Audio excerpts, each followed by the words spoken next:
MBBS in abroad. Apollo MedSkill 6 years of MBBS program will be completed in 35 lakhs only.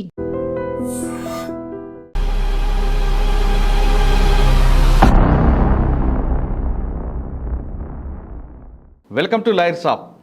ఈ వారం మన guest defence అడ్వకేట్గా 40 సంవత్సరాలు పూర్తి చేసుకున్న ఓ ప్రముఖ అడ్వకేట్. పేరు ఏ దశరథ గారు. దశరథ గారు పట్టుకున్న కేసుల్లో ఖచ్చితంగా అక్విల్ అవుతుంటాయి. ఎక్కడైతే పోలీసు దర్యాప్తులో లూప్ హోల్స్ ఉన్నాయో వాటి మీద ఫోకస్ చేసి టెక్నికల్గా కరెక్ట్గా లీగల్గా వాదించి అందులో ఉన్న వాళ్ళకి జైలుకు వెళ్లకుండా కానీ ఒకవేళ జైల్లో ఉంటే బెయిల్ ఇచ్చి కూడా బయటికి తీసుకొస్తారు. ఆయన చేస్తున్న కేసులు గతంలో 1, 2 కావు, కొన్ని వందలాది కేసుల్లో ఆయన నిందితులకి బయటికి తీసుకొచ్చారు. అయితే ఆయన చేసిన కేసుల్లో ఎక్కువగా టాడా కేసులు ఉన్నాయి. నక్సలైట్లు పెట్టిన కేసులపై వాళ్ళందరినీ బయటికి తీసుకొచ్చారు. ఆయన చేతుల మీదుగా చాలామంది బయటకు వచ్చారు. అందులో శాఖమూరి అప్పారావు గారు, అదేవిధంగా మోడెం బాలకృష్ణ గారు, సాంబశివరావు, ఇటువంటి వ్యక్తులు చూసుకుంటే చాలా కేసులు ఉన్నాయి. అంతేకాకుండా బాగుంటి సుబ్బరామరెడ్డి ఇంటిపై అటాక్ చేసిన కేసులో గణేష్తో పాటు పార్లమెంట్లో అటాక్ చేసిన అఫ్జల్ గురు కేసులు లాంటి వాదించారు ఆయన. సాధారణంగా ఆయన పట్టుకున్న కేసుల్లో అన్యాయంగా అక్రమంగా పెట్టిన కేసులు మాత్రమే ఆయన ఎక్కువగా చూస్తుంటారు. ఏ వ్యక్తిని అయితే పోలీసులు ఇరికించాలని చూస్తారో అక్కడ ఆ కేసును తీసుకొని అందులో ఎక్కడ వాళ్ళని ఫిక్సప్ చేశారో అందులో లీగల్ పాయింట్ తీసుకొని వాదించడం బట్టే కోర్టులు ఆయన కేసుల్లో నిందితులకి బెయిల్ ఇచ్చి పంపిస్తుంటాయి. దాంతో ఆయన 40 సంవత్సరాల నుంచి డిఫెన్స్ అడ్వకేట్గా మంచి పేరు సంపాదించారు. అసలు కేసుల్లో అక్విడల్ అవ్వడానికి ప్రధాన కారణం ఉన్న వాళ్ళకి వాస్తవంగా పెడితే ఎక్కడ కూడా శిక్షలు పడకుండా ఉంటాయా, లేదు అన్యాయంగా పెట్టడం బట్టి కేసులన్నీ కూడా బయటకు వచ్చి నిందితులకు బెయిల్ వస్తుంటాయా, పోలీసు దర్యాప్తులోని లోపాలేంటి, ఎందుకు కేసులు ఎక్కువగా అక్విడల్ అవుతుంటే డిఫెన్స్ సర్టిఫికేట్గా ఆయన అంత మంచి పేరు సంపాదించడానికి పోలీసు దర్యాప్తే ఒక వరంగా ఉందా, ఇవన్నీ విషయాలతో పాటు ఆయన కూడా వ్యాస్ కేసులో డిఫెన్స్గా ఉన్నట్టు సమయంలో ఆయన కూడా కొంతమంది బెదిరించడంతో కొంతకాలం అజ్ఞాతంలోకి వెళ్ళారు. ఒక డిఫెన్స్ సర్టిఫికేట్కు నువ్వు ఆయన్నే బెదిరించే గొప్ప వ్యక్తులు ఎవరు, వాళ్ళ వెనకున్న స్టోరీ ఏంటో ఆయన తెలుసుకుంది. సార్ నమస్తే అండి. నమస్తే. నమస్తే దశరథ్ సార్, మీతో ఈరోజు ఇంటర్వ్యూ చేయడం అనేది నాకు గొప్ప అవకాశంగా భావిస్తున్నానండి. ఎందుకంటే మీరు చేసిన కేసుల్లో కేవలం నిందితుల్ని కాపాడాలనే ఉద్దేశం కాదు, కానీ పోలీసు దర్యాప్తు ఎక్కడ లోపాలు ఉన్నాయి, అందులో వాళ్ళని పోలీసులు ఏ విధంగా ఇరికిస్తున్నారు అనే దీనిపై వాళ్ళకున్న హక్కులు కాపాడ్డాను అందులో మీ ప్రధాన పాత్ర పోషిస్తున్నారు. ఏదో కేవలం ప్రొఫెషనల్గానో డబ్బుల కోసమో వాదించే అడ్వకేట్ మీరు కాదు. ఎక్కడ ఖచ్చితంగా అన్యాయం జరుగుతుంది, ఒక నిందితుడు తన హక్కుల్ని ఎక్కడ కోల్పోతున్నాడు, ఆ హక్కులు కాపాడంలో మీ ప్రధాన పాత్ర. అలా అని మీరు కూడా కమర్షియల్ అడ్వకేట్గా కాలేదు, అలాగని కోట్లు సంపాదించిన జాబితాలో కూడా మీరు లేరు. అదే సాధారణ జీవితంతోనే గడుపుతున్నారు.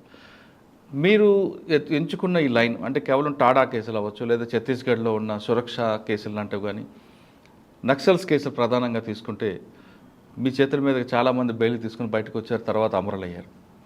ఆ కేసులు ఎందుకు వాదించాల్సి వస్తుంది అంటే మీ మీద ఒక ముద్ర కూడా వేశారు, ఇది కేవలం ఈయనకు ఆ భావజాలంతో వచ్చిన వ్యక్తి కాబట్టి వాళ్ళకి సింపథైజర్గా ఉంటూ వాళ్ళు ఇచ్చిన నిధులతో ఈయన ఉంటారు కాబట్టి ఖచ్చితంగా నక్సల్కి సపోర్ట్ చేస్తుంటారని అప్పట్లో పోలీసులు కూడా మీ మీద ఒక ముద్ర వేసి పెట్టారు. అందులో వాస్తవం ఎంత? తర్వాత ఈ కేసులు కాకుండా మన పార్లమెంట్ మీద అటాక్ చేసిన అఫ్జల్ గురు లాంటి కేసులు, అది కూడా మీరు టేకప్ చేయడానికి ఉద్దేశం ఏంటి? ఈ ప్రశ్నలకు సమాధానం చెప్పే ముందు దశరథ గారు కుటుంబ నేపథ్యం, న్యాయవారు వృత్తిని ఎందుకు ఎంచుకున్నారు ఒకసారి చెప్పండి. సాధారణ కుటుంబం, అగ్రికల్చర్ ఫ్యామిలీ అండి, చిన్న వ్యవసాయ కుటుంబం. పల్లెటూరులో ఊర్లో 5th క్లాస్ వరకు అయిన తర్వాత పక్క ఊర్లో పోయి చదువుకున్నాము. పెద్ద ఎడ్యుకేషన్ ఏం లేదు. మేము అమ్మగారు నాన్నగారు ఏం చేస్తారండి? వ్యవసాయస్తులు. No more. అంటే ఒక వ్యవసాయ కుటుంబంలో పుట్టి నిరుపేద కుటుంబంలో పుట్టిన మీకు ఈ వృత్తిలోకి రావాలని ఎందుకు అనిపించింది? ఈ వృత్తి ఎంచుకున్నది ఏం కాదు, ఏదో వృత్తిలో సెటిల్ కావాలని, ఏ ఉద్యోగాలు లేకుండా ఉన్న పరిస్థితులు. కాకపోతే చిన్నప్పటి నుంచి మా గ్రామం చుట్టుపక్కలంతా పోరాట ప్రాంతం, ఇది తెలంగాణ నైజాం వ్యతిరేక పోరాట ప్రాంతం.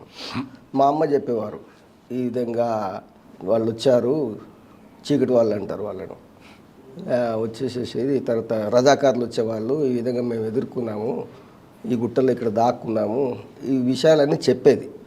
మా చిన్నాయన, మా నాయన తర్వాత చిన్నాయనను వాళ్ళు చంపేశారు, రజాకారులు చంపేశారు, ఈ ఊర్లో 4-5 చంపేశారు, ఈ విధంగా తప్పుకునే వాళ్ళము.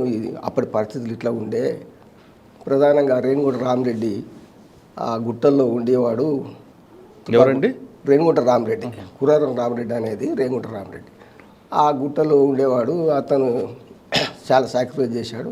ఇవన్నీ చిన్నప్పటి నుంచి వింటున్న కథలు, అంటే వాళ్ళ వీరగాథలు మీలో వీరగాథలు. అట్లా ఉండగా ఏదో ఒక ప్రజల కోసం చేశారు అనేటువంటిది ఒక అవగాహన ఏర్పడింది. మామూలుగా 10th క్లాస్ అయిపోయింది. ఊర్లలో ఆ రోజుల్లో కరెంటు అంతా లేకుండే, మూటలు తోలుతూ నాగలు దుమ్ముతూ బడికి పోయినామంటే పోయినాం అంతే. కానీ ఎడ్యుకేషన్ కోసం పెద్ద ఎంకరేజింగ్ ఒక గురువు కానీ ఏం లేరు. 10th క్లాస్ అయిపోయిన తర్వాత బస్సులో తోలుకుంటూ, కరువు కాలం కాబట్టి ఎవరు ఉండే అట్లా గడిచిపోయింది. కాలేజీ పెట్టేవాళ్ళు ఎవరు లేరు. 2 years తర్వాత ఊరికి ఎలక్ట్రిసిటీ వచ్చింది కాబట్టి ఆ మూటలు తోలు తప్పింది కాబట్టి అప్పుడు కాలేజీకి వెళ్ళాను. అట్లా ఏదో డిగ్రీ చేసేసుకుని లా పరంగాలో జాయిన్ అయ్యాను. అంటే లా చేయాలని ఎందుకు అనిపించిందండి? అంటే దానికి బలమైన కారణం ఉందా, లేదు నా చదువుకున్నా ఏదో ఉద్యోగం సంపాదించాలని చేశారా? లేదు, నాకు ఇండిపెండెంట్ ఉండడం ప్రొఫెషను, ఇండిపెండెంట్ ఉండడము. అక్కడ సిద్దిపేటలో ఆ కోర్టు పోయినప్పుడు అక్కడ మా ఊరు పక్కకు మెయిన్విల్ మాది ఆమ్లెట్, అక్కడ సత్యనారాయణ అని అడ్వకేట్ ఉండేవాడు. ఆయన మా స్కూల్కి వచ్చి 15th August నాడు ఈ ఉపన్యాసాలు ఇచ్చేందుకు ఒక అడ్వకేట్ అంటే ఆయనకు విలువ ఇవన్నీ ఉండేది. అట్లా సరే ఎంట్రన్స్ రాశాను, వరంగల్ సీట్ వచ్చింది. అట్లా కంటిన్యూ అయ్యాను. ప్రత్యేకంగా ఏం లేదు, కాకపోతే ఇది ఇండిపెండెంట్ ప్రొఫెషను, సెటిల్ అవ్వచ్చు, ఏదైనా బతకొచ్చు, కానీ ఒక పద్ధతిగా ఉందాతనంగా ఉంటుంది. ఉందానేది కాదు, ఉద్యోగాలు లేవు, ఇదైతే మామూలుగా గడిచిపోతుంది, పెద్ద ఇష్యూ ఉండదు కదా ఇక అని చెప్పి చాలా వరంగల్ ఉన్నప్పుడే చూస్తుండేవాడిని. క్రిమినల్ కేసులు అవన్నీ జరుగుతుండేది, కోర్టుకి వెళ్ళి అట్లా అబ్జర్వ్ చేసేవాడిని. అట్లా ఈ ప్రొఫెషన్ అనుకున్నాను. మీకు ఫస్ట్ అంటే మీ మొదటి గురువు గారు ఎవరండి అక్కడ? ఫస్ట్ నేను హైదరాబాద్కి వచ్చిన తర్వాత ఒక 3 months లేడు పెద్ద మనిషి, తుమ్మల సుబ్రహ్మణ్యం ఉండేవాడు. ఒక 3 months ఆయన దగ్గర హైకోర్టు ఆ కోర్టు అని చూసాడు తిరిగేది. ఆ తర్వాత ఏంటంటే పంజాగుట్టలో జనార్దన్ రెడ్డి అని ఉంటాడు, ఇల్లు గడవాల. అప్పటికే నాకు భార్య పిల్లలు ఉన్నారు, లోయర్ కోర్టులో చేసుకోవాలని ఆయన దగ్గర జాయిన్ అయ్యా పంజాగుట్టల ఆఫీసు. 85లో ఒక సందర్భంగా ఖనాబ్రాన్ గారు మేమంతా కలిసినప్పుడు బాలగోపాల్ గారు దశరథ్ని తీసుకో అని చెప్పారు.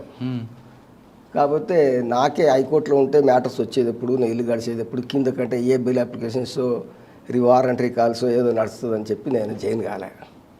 పంజాగుట్టలో ఒక 7 years ఆయన దగ్గరనే కంటిన్యూ ఉన్నా. అప్పటికి నా ఇండిపెండెంట్ కేసులు చేసుకునేవాడిని, ఆఫీస్ కేసు దూసేవాడిని, రంగారెడ్డి కోర్టు మెయిన్ కాన్సల్ట్ చేసేవాడిని. ఓకే. అట్లా 89 and 90 వరకు కంటిన్యూ అయ్యాయి. మా సార్ మీ ఇండిపెండెంట్ పెట్టుకోని చెప్పిన తర్వాత ఆయన దగ్గర ఉన్నప్పటికీ సెషన్స్ కేసులు చేస్తున్నా. ఓకే. సరే, ఇటువైపు ఇప్పుడు అప్పటి నుంచి ఫస్ట్ కేసు ఏమైందంటే మేడ్చల్ కోర్టుకు పంపారు. అక్కడ ఈ రాడికల్స్ ఈ భూ పోరాటం అని చేసేసి భూమి గవర్నమెంట్ ల్యాండ్ అని చెప్పి వీళ్ళు కబ్జా చేసుకుందామని చెప్పి పోయారు.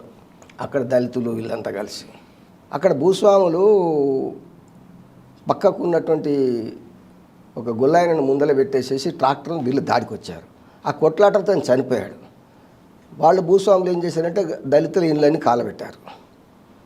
కాలబెట్టిన ఇండ్లన్నీ కాలబెట్టిన తర్వాత 2 కేసులు అయినాయి. ఈ మర్డర్ కేసు అయింది, 85లో జరిగింది అది. అప్పుడు మా సార్ ఏంటంటే పలానా కేసు వాళ్ళు రిమాండ్కి వస్తారు, ఒకళ్ళు తేమని పంపించారు. వచ్చిన వాళ్ళు ఎవరంటే ఇల్లు కాలబెట్టిన వాళ్ళ తరపున మా సార్ పంపించాడు. ఆ క్రైమ్ నెంబర్ పలానా వాళ్ళు వస్తారు అన్నాడు అంతే. వచ్చిన వాళ్ళు ఎవరంటే మర్డర్ కేసుల వాళ్ళు. అట్లా తెలిసింది. సార్ ఇట్లా అంటే ఆ కేసు నువ్వు చేసుకోవయ్యా, ఇంకో వేరే జూనియర్ మేము చేసుకుంటున్నా ఈ కేసు అన్నాడు. ఒకటే ఆఫీసులు ఉన్నప్పటికీ కూడా సరే నీకు వచ్చిన కేసు నువ్వు చేసుకో అన్నారు. అట్లా ఫస్ట్ మర్డర్ కేసు అది అక్విటల్ అయిపోయింది. ఎందుకు అయిందండి? దాంట్లో పార్టిసిపేట్ చేసిన వాళ్ళు కాకుండా చుట్టుపక్కల ఊర్లో ఎవరైతే ఇల్లు కాలబెట్టారో వాళ్ళందరిని పెట్టారు. ఆ ఊరు సర్పంచ్ని అంతా దళితులే. ఐ విట్నెస్ ఎవరున్నారు, వాళ్ళు కొట్లాటలో ఎవరు కొడుతుందని పోయాడో తెలియదు. బండరాలు ఉన్నాయి అక్కడ, స్పాట్ చూసా. కర్రలతో దాడి చేశారు. ఆ ట్రాక్టర్ మీద వచ్చి వీళ్ళ మీద దాడి చేశాడు, ఎదురు దాడి చేశారు. ఎవరు అందులో వచ్చిన వాళ్ళు అనేది ఎక్కడి నుంచి పోయినారు, రాడికల్స్ సిటీ నుంచి పోయిన వాళ్ళు ఉండొచ్చు, ఎక్కడెక్కడో ఉండొచ్చు, రాడికల్ మిలిటెంట్స్గా ఆ భూమిని పేదలు మంచుదామని. కానీ ఈ కాలబెట్టిన వాళ్ళందరూ ఏం లేరు అక్కడ, ఎవరు గుర్తుపట్ల. ఎవరు గాలబెట్టారు? ఇండ్లు ఆకేసిపోయింది, ఆ చీకట్లో వచ్చి గాలబెట్టారు. అది మా ఆఫీస్ వాళ్ళు చేశారు. ఇదేమో అప్పుడు ఎవ్వరు ఐ విట్నెస్లు వీళ్ళు కొట్టాడని చెప్పడానికి లేరు అక్కడ. ముందు దోలారు ఆ గొల్లతన్ని, వెనుక ఉన్నారు వాళ్ళు స్పాట్లు లేరు. తర్వాత నీ పొలమే ఆక్రమించుకుంటారా, పక్కకే ఉందని చెప్పి ఎగదోలారు. ఆ విధంగా మొత్తం కేసు అంతా అక్విట్లు అయిపోయింది. అసలు ఆ కేసులో ఐ విట్నెస్లే లేరు. అయ్యో, ఇంకప్పటి నుండి మీకు వాళ్ళతో బంధం ఎక్కువైందా? అట్లా కాకుండా నాకు సుబ్రహ్మణ్యం గారి దగ్గర ఉన్నప్పుడు నర్సాపూర్ కోర్టుకు పంపించారు. ఒకటి ఫిషరీస్ ఇష్యూ, అది ఇంజక్షన్ సూట్. అంటే ఎన్రోల్మెంట్ అయినా తెల్లవారే, ఆ కోర్టు ఎక్కడ ఉందో తెలియదు, కోర్టులో ఏం వరంగల్ కోర్టులో చూసేవాడిని కోర్టు ఎట్లా ఉంటుందని, ఎట్లా చేస్తుంటారని. అడిగి పోయిన తర్వాత అక్కడ రైతులను అందరిని తీసుకొచ్చి బ్యాండ్ ఓవర్ చేసేసి ఎంఆర్ఓ దగ్గర పెడుతున్నారు. వాళ్ళు నాకు తగిలారు. ఏంటంటే నర్సాపూర్ ఏరియాలో ఆ నక్సలైట్స్ ఆర్గనైజ్ చేస్తున్నారు భూస్వాముల వ్యతిరేకంగా, ఈ రైతులు వాళ్ళకి సపోర్ట్ చేస్తున్నారు, బాండ్ ఓవర్ చేయడానికి పెట్టారు. అప్పుడు ఆ కేసు కోసం తిరిగేవాడిని. వాడు వచ్చేసేసినాక మొక్కజొన్నలు కంకులు తీసుకొస్తాం సార్, మా దగ్గర డబ్బులు పంట పండినాక వాడు ఇవి తీసుకొస్తా అవి ఏం వద్దురే నాయన అని చెప్పి అంటే వాళ్ళు పాపం ఒక 150 రూపాయలు ఇచ్చారు నాకు. అప్పట్లో 150 రూపాయలు ఇచ్చారు. అది నాకు కప్పుకోవడానికి దుప్పట్లు కొనుక్కున్నా. అంత పవర్ట్లో ఉన్నా నేను అప్పటికి. కప్పుకోవడానికి దుప్పట్లు లేవు, ఫ్యాను పక్కకు పెట్టి ఇంకా ఒక కొడుకు. అట్లా స్టార్ట్ అయింది. ఆ 150 రూపాయలతో షాప్లోకి వెళ్ళి 2 దుప్పట్లు కొనుక్కొని పిల్లలకు, తల్లికి ఒకటి, నాకు ఒకటి, లుంగి కప్పుకొని ముడుచుకొని పడుకునేవాడిని హైదరాబాద్లో కాపురం పెట్టినప్పుడు. ఆ తర్వాత చిన్న చిన్నగా కేసులు వస్తూ ఇంత సెటిల్ అయ్యా. సెటిల్ అయ్యానంటే ఏంటంటే నార్మల్గా ఈ మధ్యలో మా పిల్లలు సెటిల్ అయినాక ఫ్లాట్ కొనుక్కున్నారు, ఇప్పుడు అందులో ఉంటున్నారు. అంటే మీకు ఆ భావజాలం వైపు ప్రభావం ఉందా, లేదు మీరు చెప్తున్నట్టుగా మేడ్చల్ కోర్టు, నర్సాపూర్ కోర్టు యొక్క ప్రభావంతో ఎక్కువగా టాడా కేసుల మీద మీరు ఎక్కువ ఫోకస్ చేయాల్సి వచ్చింది? వరంగల్లో చదువుతున్నప్పుడు స్టూడెంట్స్ను పోలీసులు టార్చర్ చేయడము, తర్వాత ఈ కేసుల్లో పెట్టడము, ఇవన్నీ చూస్తుండేవాడిని. వాళ్ళు ఎందుకు చేస్తున్నారో నాకు తెలియదు. కాకపోతే ఏంటంటే ఒక హ్యూమన్ రైట్ ఇష్యూ నాకు మైదానంలో పడింది. బాలగోపాల్ గారు అప్పుడే పరిచయం అయినారు, కనవరాన్ గారు ఇక్కడికి హైదరాబాద్కి వచ్చినాక కలవడము, ఇంకా ఒక హ్యూమన్ రైట్స్ అప్రోచ్ అనేది ఏర్పడింది. ఓకే సార్, మీరు మొట్టమొదటిగా వాదించిన ఒక నక్సలైట్ కేసు చెప్పండి. మీరు చాలామంది మీరు బెయిల్ మీద తీసుకొచ్చారు. ఆ రోజుల్లో టాడా యాక్ట్ వచ్చిన తర్వాత రంగారెడ్డి కోర్టులో చాలామందిని టాడా కేసులో పెట్టారు. అందులో ఏంటంటే confession before police is admissible. అవి చాలా కేసులు, ఒక్కరి మీదనే 36 కేసులు ఉండే. అట్లా వికారాబాద్ డివిజను, తర్వాత మల్కాజ్గిరి హైదరాబాద్ చుట్టుపక్కల చాలా కేసులు డిశ్చార్జ్ అయినాయి, కొన్ని ట్రయల్ జరిగినాయి. ఆ ట్రయల్ జరిగిన కేసుల్లో ఏంటంటే ఆ కన్ఫెషన్ రాసింది ఐపీఎస్ ఆఫీసర్ కాదు, కానిస్టేబుల్ రాశాడు. దానికి ఏదైతే ప్రొసీజర్ ఫాలో కావాలి కింద ఏంటంటే ఇది వర్ణాకర్ లాంగ్వేజ్లో ఎక్స్ప్లెయిన్ చేశాను, ఇదంతా ఒప్పుకున్నాడు అని. ఆ కన్ఫెషన్ కంటే ముందు ఎందుకు ఒప్పుకుంటున్నాడు, రిలాక్సేషన్ ఇవ్వాలి, ఇవన్నీ ప్రొసీజర్స్ ఉంటాయి.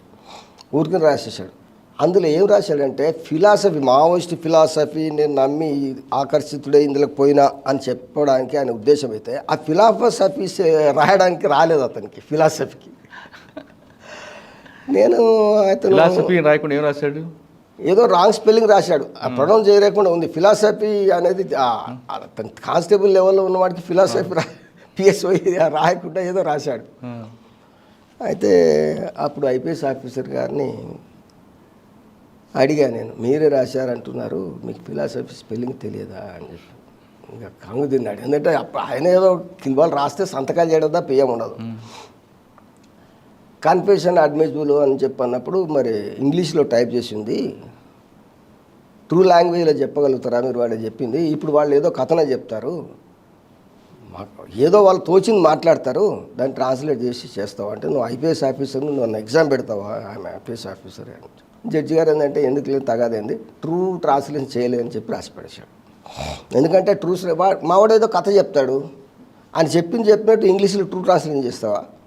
కన్ఫెషన్ అదొక్కటే కాదు ఎవిడెన్స్, వేరే ఎవిడెన్స్ ఏం లేదు. ఓ ఎంఆర్ఓ ఆఫీస్ తగలబెట్టారు, ఐవీఎస్ లేరు, బస్సు తగలబెట్టారు, ఏదో ఎన్కౌంటర్ వ్యతిరేకంగా ప్రోగ్రాం తీసుకున్నారు అని. నాకు అక్యూజ్ ఇన్స్ట్రక్షన్స్ ఏంటంటే అప్పుడు ఒక నక్సలైట్ను ఎన్కౌంటర్ చేశారు. ఆ కంపెనీలో పనిచేస్తూ కూడా మీద చూశారు. వాడు వీళ్ళు చూసిన వాళ్ళని తీసుకుపోయి బెదిరించారు. కాల్చేపోతే నా మీదకి వస్తుందని సీఐ ఆపాడట. అసలు అంత దారుణమైన పరిస్థితి. ఆ పరిస్థితులలో వీళ్ళందరినీ టాడా కేసులో పెట్టారు, ఆ ట్రయల్ చేసిన కేసులో. ఇక వికారాబాద్ డివిజన్ కేసులు అంటే ఒక్కటే అందులో మర్డర్ కేసు ఉంది. మిగతా అన్ని అన్నం పెట్టారని, షెల్టర్ ఇచ్చారని, దళాలకు అని చెప్పి పెట్టారు. చాలా నాకు చెప్పిన కేసులో ఫిలాసఫీ స్పెల్లింగ్ మిస్టేక్ వల్ల కేసు పోయిందా? అదొక్కటే కాదు, వేరే ఎవిడెన్స్ లేదు. అదొక్కటే బేస్ అయ్యారు వాళ్ళు. కన్ఫెషన్ బిఫోర్ పోలీస్ అడ్మిసిబుల్ అనే ఒకటి బేస్ అయ్యారు.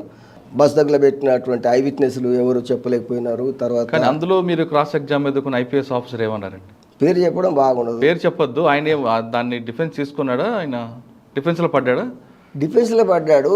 ఎందుకంటే ఆయన అప్పుడు చాలా కాషన్ తీసుకొని వచ్చాడు.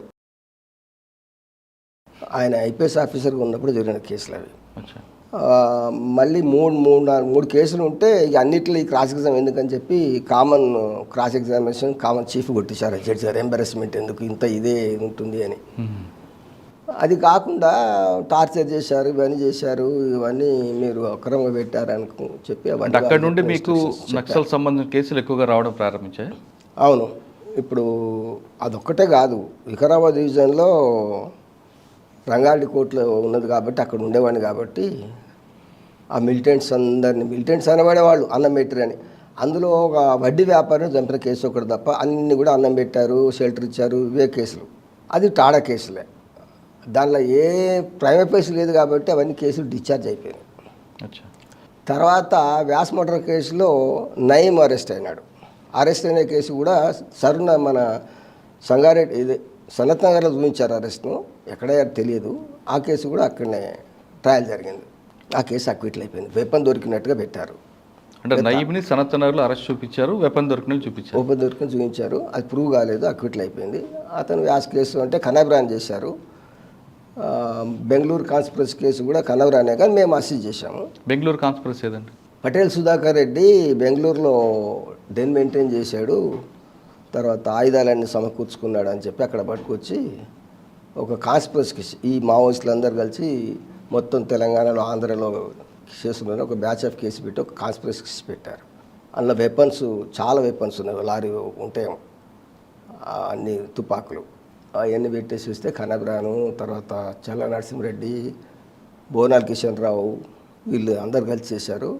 అంటే ఆర్మ్స్ సప్లై ఏజెంట్స్ ఉన్నారు, వాళ్ళందరూ ఉన్నారు అన్న. దాంట్లో మేము కనబ్రాన్ గారికి ఆ కేసు అక్విటలేదా? ఆ కేసు పోయింది. అంటే పోవడానికి ప్రధాన కారణం ఏంటండి? అన్ని ఒక కుట్ర పెట్టారు. అన్ని కేసులలో కలిసి ఒక కుట్ర పెట్టేసేస్తే ఆ కుట్ర మెయింటైనబుల్ కాదు. ఎందుకంటే చాలా క్రైమ్లు పెట్టారు, అందులో ఎవిడెన్స్ ఏం పెట్టలేదు.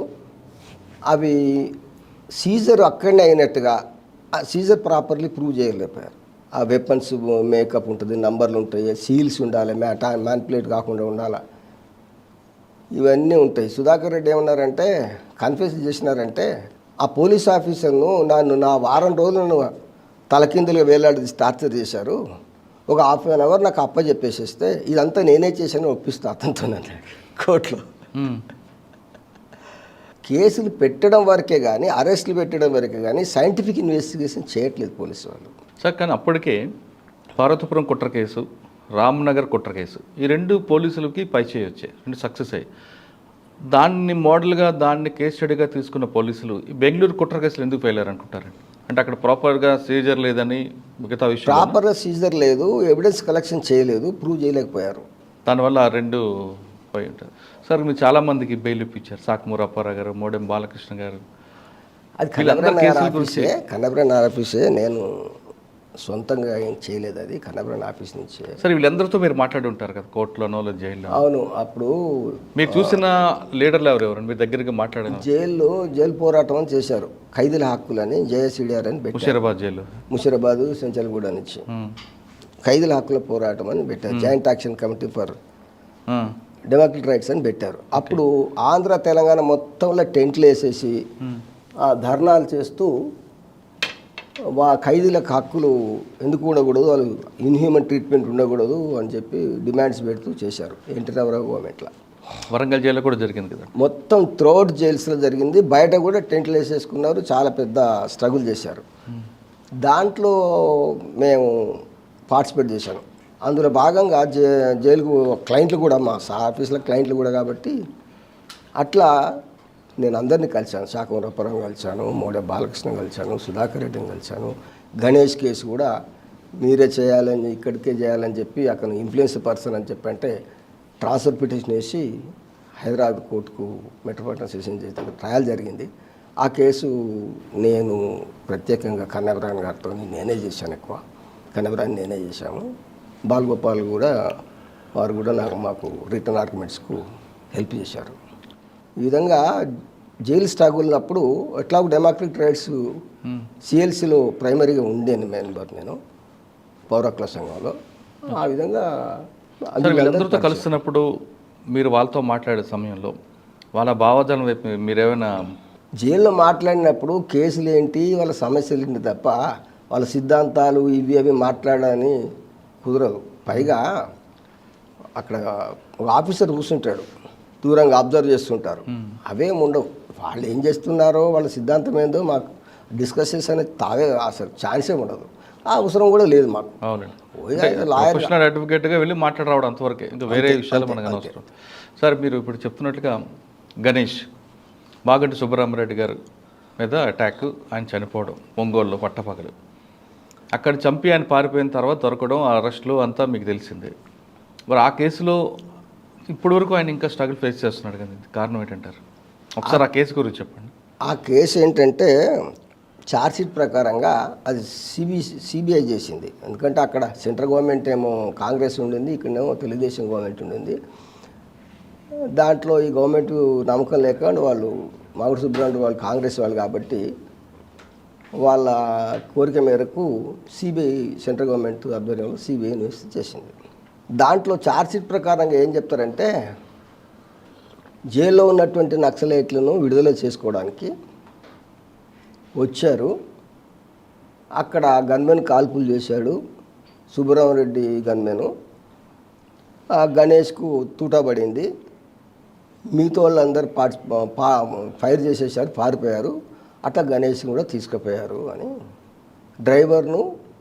డ్రైవర్ అనబడేటువంటి అక్యూజ్ని గణేష్ను పట్టుకున్నారు. దాంట్లో ఏం చేశారంటే ఒక క్రూషియల్ పాయింట్, గణేష్ బ్లడ్ ఇక్కడక్కడ దొరికింది. హాల్లో ఇన్సిడెంట్ జరిగింది, బెడ్రూమ్లో దొరికింది, అక్కడ దొరికింది అని శాంపుల్ తీసుకున్నారు. కారులోను అతని గుడ్డల మీకే తీసుకున్నారు. గణేష్ అరెస్ట్ చేసినాక ఒక 14 గంటల పాటు ట్రీట్మెంట్ ఇవ్వాలి. బుల్లెట్ ఇంజరీ ఉంది అతనికి, బ్లడ్ యూజ్ అయిపోతుంది. 14 గంటల సేపు కూడా ట్రీట్మెంట్ ఇవ్వలేదు. కాబట్టి అతను వాలంటరీ చెప్పాడో ఫోర్స్ఫుల్ చెప్పాడో, నేను సుబ్బరామరెడ్డి గారు ఎట్లా ఉన్నారో చూడమని అంటే మా పార్టీ ఆదేశాల మీదకి పోయినాను, అక్కడ ఎవరో కాల్పులు జరిపినారు, నేను పడిపోయినాను, నాకేం తెలియదు నేను అని చెప్పాడు. దానివల్ల ఏమవుతుందంటే అతని ప్రజెన్స్ ఉంది అక్కడ, అతను అక్కడ ఇంజురీ అయిందని అడ్మిసిబుల్ ఎవిడెన్స్. అదేం కన్ఫెషన్ కాదు, ఎవరో కాల్పులు చేశారని చెప్పాడు.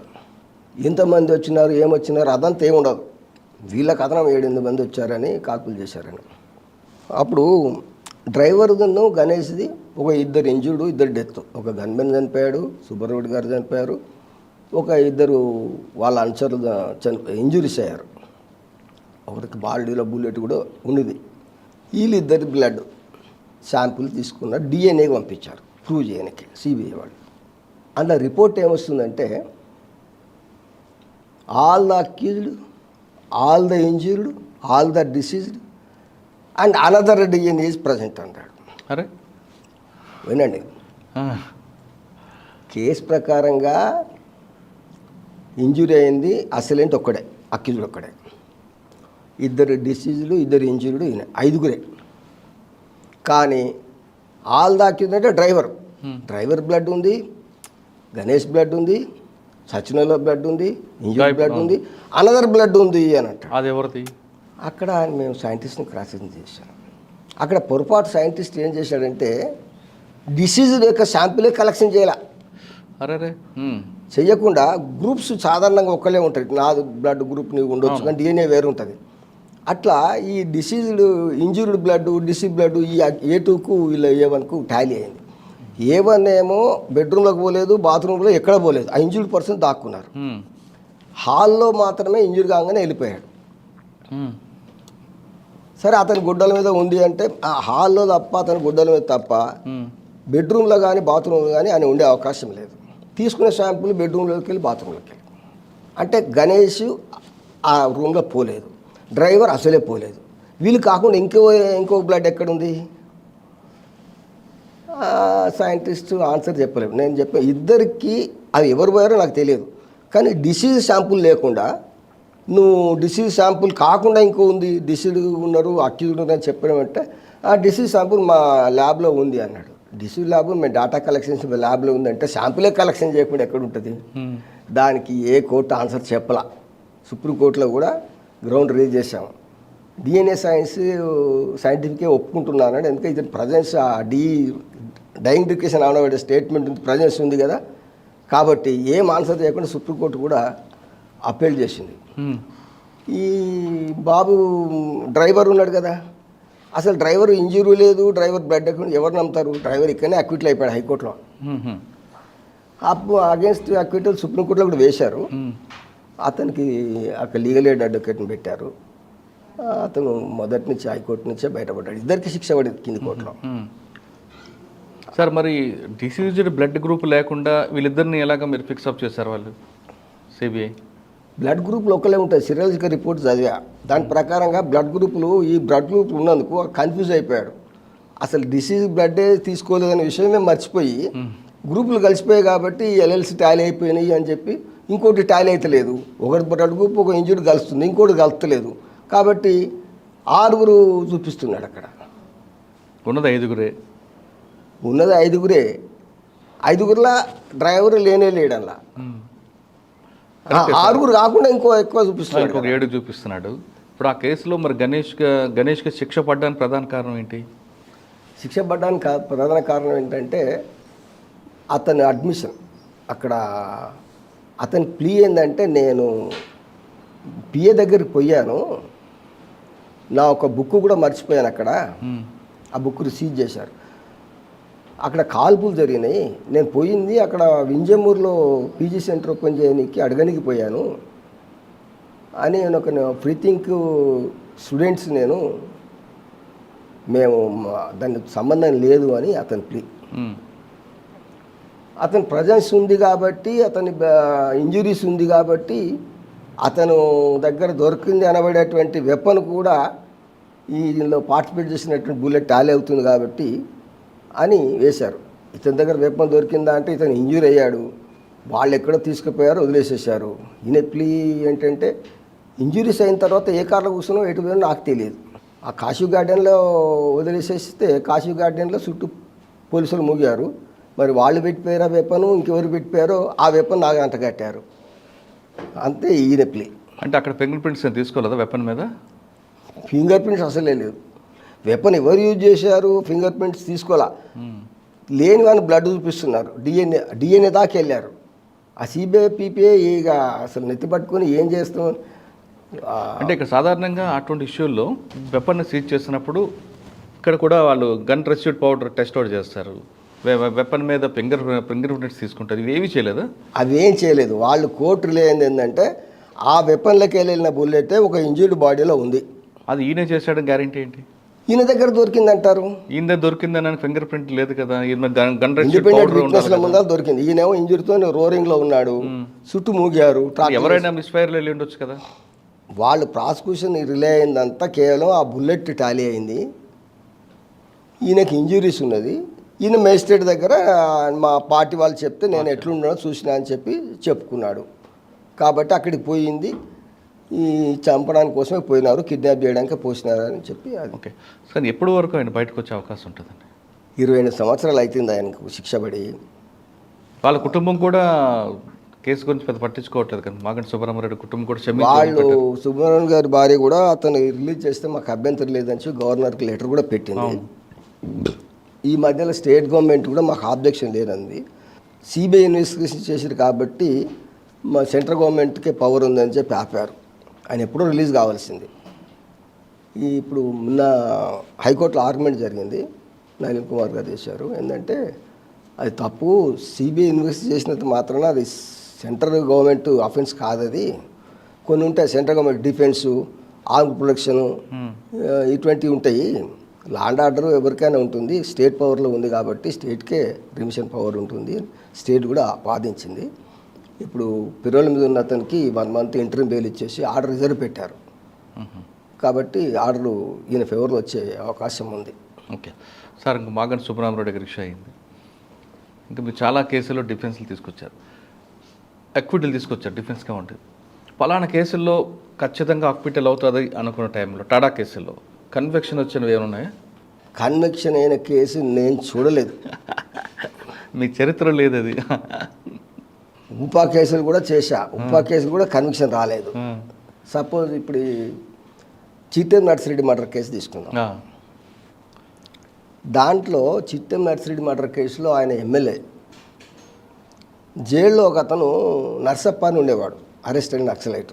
ఆయన బెయిల్ మీద రిలీజ్ అయిన తర్వాత ఆయన మళ్ళీ అజ్ఞాతలు పోయాడని చెప్పి పోలీసు వాళ్ళు వాళ్ళ తమ్ముని మాయం చేశారు అని ఆయన అభియోగం విన్నాం. ఆయన కూడా నేను కలవలేదు రిలీజ్ అయినాక. కానీ వాళ్ళ తమ్ముని మాయం చేసేస్తే వ్యక్తిగతంగా ఛార్జ్షీట్ ప్రకారంగా ఆయన పగబట్టి వ్యక్తిగతంగా నర్సిరెడ్డి చంపడానికి ప్లాన్ చేశాడు. విచ్చలవిడిగా AK-47 కాల్పులు చేశాడు. అందులో చాలామంది చనిపోయారు, ఇంజరీస్ చాలామంది అయ్యారు. ఆ ఛార్జ్షీట్ పెట్టారు. దాంట్లో ఏం చేశారు, లోకల్గా ఉన్నటువంటి దళితులు, కుల నిర్మూలన చేసేవాళ్ళు, పౌరకుల సంఘం సింపదైజర్స్, వీళ్ళందరినీ తీసుకొచ్చి 8 మందిని అరెస్ట్ చేశారు. దాంట్లో ఒక 2 జైలు నుంచి బయటికి రాగానే మాయం చేశారు. వాళ్ళ తల్లిదండ్రులు పిటిషన్ చేశారు, హ్యూమన్ రైట్స్ కమిషన్ దాకా పోయింది. నేను కూడా పోయా ఢిల్లీకి. వాళ్ళు బతికిండ్రు చచ్చిండ్రు ఏం లేదు. వాళ్ళకు షూరిటీ ఇచ్చిన వాళ్ళకు మాత్రం నోటీసులు ఇష్యూ చేశారు, కోర్టుకు రావట్లేదని. చివరికి అది అట్లా వాళ్ళ మీద పెండింగ్ ఉంది, వాళ్ళు బతికారా చచ్చింది తెలియదు. వీళ్ళ మీద ఛార్జ్షీట్ వేసి కేసు నడిచే ముందల కోబడ్ గాంధీ ఢిల్లీలో అరెస్ట్ అయ్యాడు. అక్కడ అక్విట్లు అయిపోయిన తర్వాత తీసుకొచ్చి ఈ కేసులో పెట్టారు. ఆయన ఏమంటాడు, అసలు ఈ తెలంగాణలో తెలియదు, మహబూబ్నగర్ ఎక్కడుందో తెలియదు, ఈ నన్ను ఇలా పెట్టారేంటి, జైలు నుంచి ట్రయల్ చేసుకున్నాడు ఇక్కడ. అంటే ఆయన ఇక్కడ రాకుండా లేకుండా కూడా పార్టీ ఆదేశాల మేరకు చేయొచ్చు కదా ఆయన రావాలి. ఛార్జ్షీట్ ప్రకారంగానే చిట్టెం నర్సిరెడ్డిని వ్యక్తిగతంగా నర్సప్ప పగబట్టి వాళ్ళ తమ్ముని మాయం చేయడంలో ఈ ఎమ్మెల్యే హస్తం ఉంది అని చెప్పి భావించి చంపాడు అని వాళ్ళ ఛార్జ్షీట్లో ఉన్న తర్వాత ఇంకా పార్టీ డిసిషను, దానికి ఒక ప్లాను ఎక్కడిది? మరి ఎందుకు పెట్టారు? ఆయన కన్ఫ్యూజ్ చేశాడని, ఇవన్నీ మా ఆధ్వర్యంలో జరిగినాయని. ఆ కన్ఫ్యూజన్ అడ్మిసిబుల్ కాదు, ఆ కన్ఫ్యూజన్ బేస్కి పెట్టారు. కేసు అక్విట్లు అయిపోయింది. కేసు అక్విట్లు కావడం కారణం ఏంటంటే నర్సిరెడ్డిని చంపినటువంటి 2 అక్యూజ్ని కలిసి చంపారు విత్ ఇన్ నో టైం. తర్వాత ఇంకో 2 సాయం చేసిరో చేయలేదు, వాళ్ళని అక్యూజ్ చూపించారు, జైలు నుంచి బయటకు రాని వాళ్ళ మాయం చేశారు. ఇక మిగతా వాళ్ళు ఉన్నారు 6. ఈయనొకడు. ఆ కేసులో ఏం ఎవిడెన్స్ లేదు. పలానా వీళ్ళు అక్కడ ఉన్నారు స్పాట్లో అని చెప్పి ఐ విట్నెస్ లేరు. చచ్చింది డిస్ప్యూట్ లేదు అక్కడ. మేము చచ్చిన వాళ్ళని కాదంటలేము, ఇంజర్డ్ వాళ్ళని కాదంటలేము. వీళ్ళు ఎవరైనా ఉన్నారా అంటే వీళ్ళు ఉన్నట్టుగా వాళ్ళ పోలీస్ కథనమే కాదు. అక్కడ వీళ్ళు ఏదో హెల్ప్ చేశారని, సైగలు చేశారని, ఎక్కడో రూమ్లో మాట్లాడుకున్నారని. స్టూడెంట్స్ ఉన్నారనుకో, స్టూడెంట్స్ మాట్లాడుకుంటే అవును వాళ్ళు గుసగుసలు పెట్టుకుని ఏం మాట్లాడుకున్నారో పక్క స్టూడెంట్స్కి ఏం తెలుస్తుంది. ఇదంతా కాన్స్పిరసీ యాంగిల్లో ఇవన్నీ పెట్టారు. కోబడ్ గాంధీ ఏమో ఆయన కన్ఫ్యూజ్ చేశాడని. ఇట్లాంటి కథనాలు అసలు నర్సప్పని పట్టుకొని విచారించి తగిన శిక్ష చేస్తే కరెక్ట్ కేసు అది. నర్సప్పని చంపేసేసి నర్సతో పాటు ఉన్నటువంటి ఆయన కూడా చంపేసేసి ఇక వీళ్ళ మిగతా మీద పెడితేంది, నువ్వు కంటికి కన్నులాగానే ప్రవర్తించింది తప్ప లా మీద నీకు నమ్మకం లేదు, జస్టిస్ మీద నమ్మకం లేదు. ఎందుకంటే పోలీసులు ఈ విధంగా దర్యాప్తు చేస్తుంటారు. సాధారణంగా మీరు అన్నట్లుగా నేరం చేస్తున్నాడు సపోర్ట్ చేయట్లేదు. మీరు ఎంతవరకు ఉందో ఆ ఫ్యాక్ట్ వరకు పెట్టుంటే మీకు అబ్జెక్షన్ లేదు. ఎక్కడెక్కడో మీరు అన్నట్లుగా దేశాలు దాటిన ఉన్న వాళ్ళని వీళ్ళని ఇందులో ఇన్వాల్వ్ చేసి ఆ కేసును నీరుగార్చే ప్రయత్నం వాళ్ళే చేసుకుంటారు.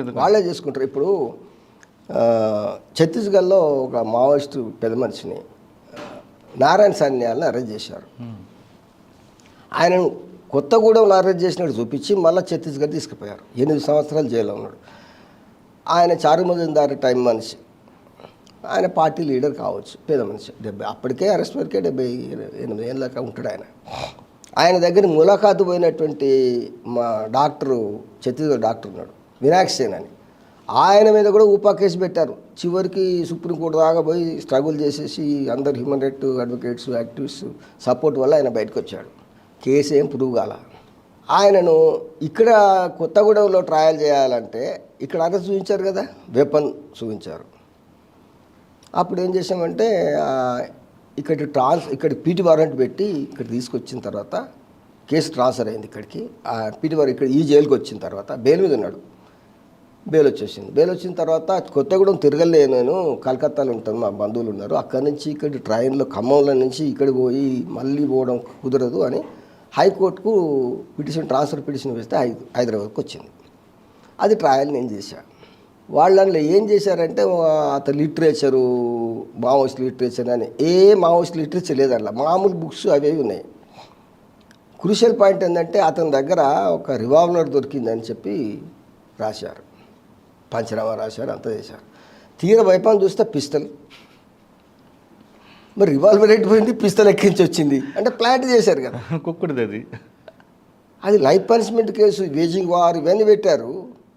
ఏ లిటరేచర్ లేదు, నిషేధ పార్టీ ఆయన దగ్గర ఏం లేదు. అంటే వాళ్ళు పెట్టిన దాంట్లో కూడా లేదు. కాకపోతే ఆ వెపన్ ఉంది అన్నప్పుడు ఆ వెపన్ కూడా వాళ్ళు రాసిన వెపన్ పెట్టలేదు, ప్లాంటెడ్ వెపన్. ఆయన అన్నాడు నా దగ్గర ఏ వెపన్ లేదయా, ఊరికే రూమ్లకే పట్టుకొచ్చారని చెప్పాడు నాకు. చివరికి ఫేక్ ఐడెంటిటీ కార్డు ఉన్నాడని చెప్పి ఒక 2 years పనిష్మెంట్ ఇచ్చారు. ఆయన అప్పటికే 8 ఏళ్ళు ఉన్నాడు జైల్లో, ఇప్పుడు చనిపోయాడు. అట్లా వీళ్ళు అరెస్ట్ చేసి ఛత్తీస్గఢ్లో అయితే ఛత్తీస్గఢ్లో పెట్టాలా, ఆంధ్ర తీసుకొచ్చేసి ఇంకో దగ్గర చూపించి ఒక వెపన్ ప్లాంట్ చేయాల్సిన అవసరం ఏంటిది? అంటే అక్కడ పోలీసు వాళ్ళు కాదు, మేమే కరెక్ట్ చేస్తాము, మా కంట్రోల్లో ఉండాలని ఈ ఏపీ పోలీసు వాళ్ళు. కోబడ్ గాంధీని అరెస్ట్ చేసి కూడా ఏపీ వాళ్ళే.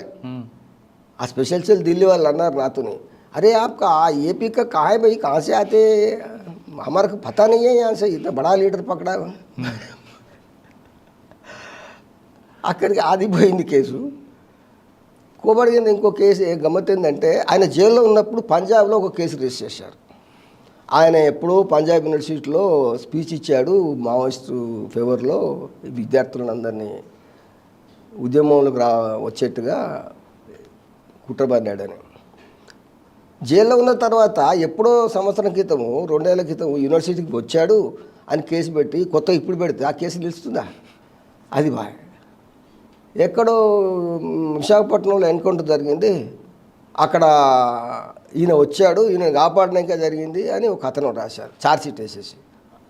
అసలు ఎన్కౌంటర్ జరిగితే ఎవరిని వాళ్ళు కాపాడడానికి కాల్సులు చేసుకోవచ్చు, తప్పుకోవచ్చు. నిజంగా ఎన్కౌంటరా కాదా తెలియదు, ఎవరు చవలే. కానీ ఈయన వాళ్ళు పార్టిసిపేట్ చేస్తేనే పెడతారు. ఇంకో కేసు ఉంది, ఎప్పుడో మావోయిస్టులు బ్లాస్ట్ చేస్తే ఒక ఐపీఎస్ ఆఫీసర్ చనిపోతాడు మహబూబ్నగర్ డిస్టిక్లో. అతను పరదేశ్ నాయుడు.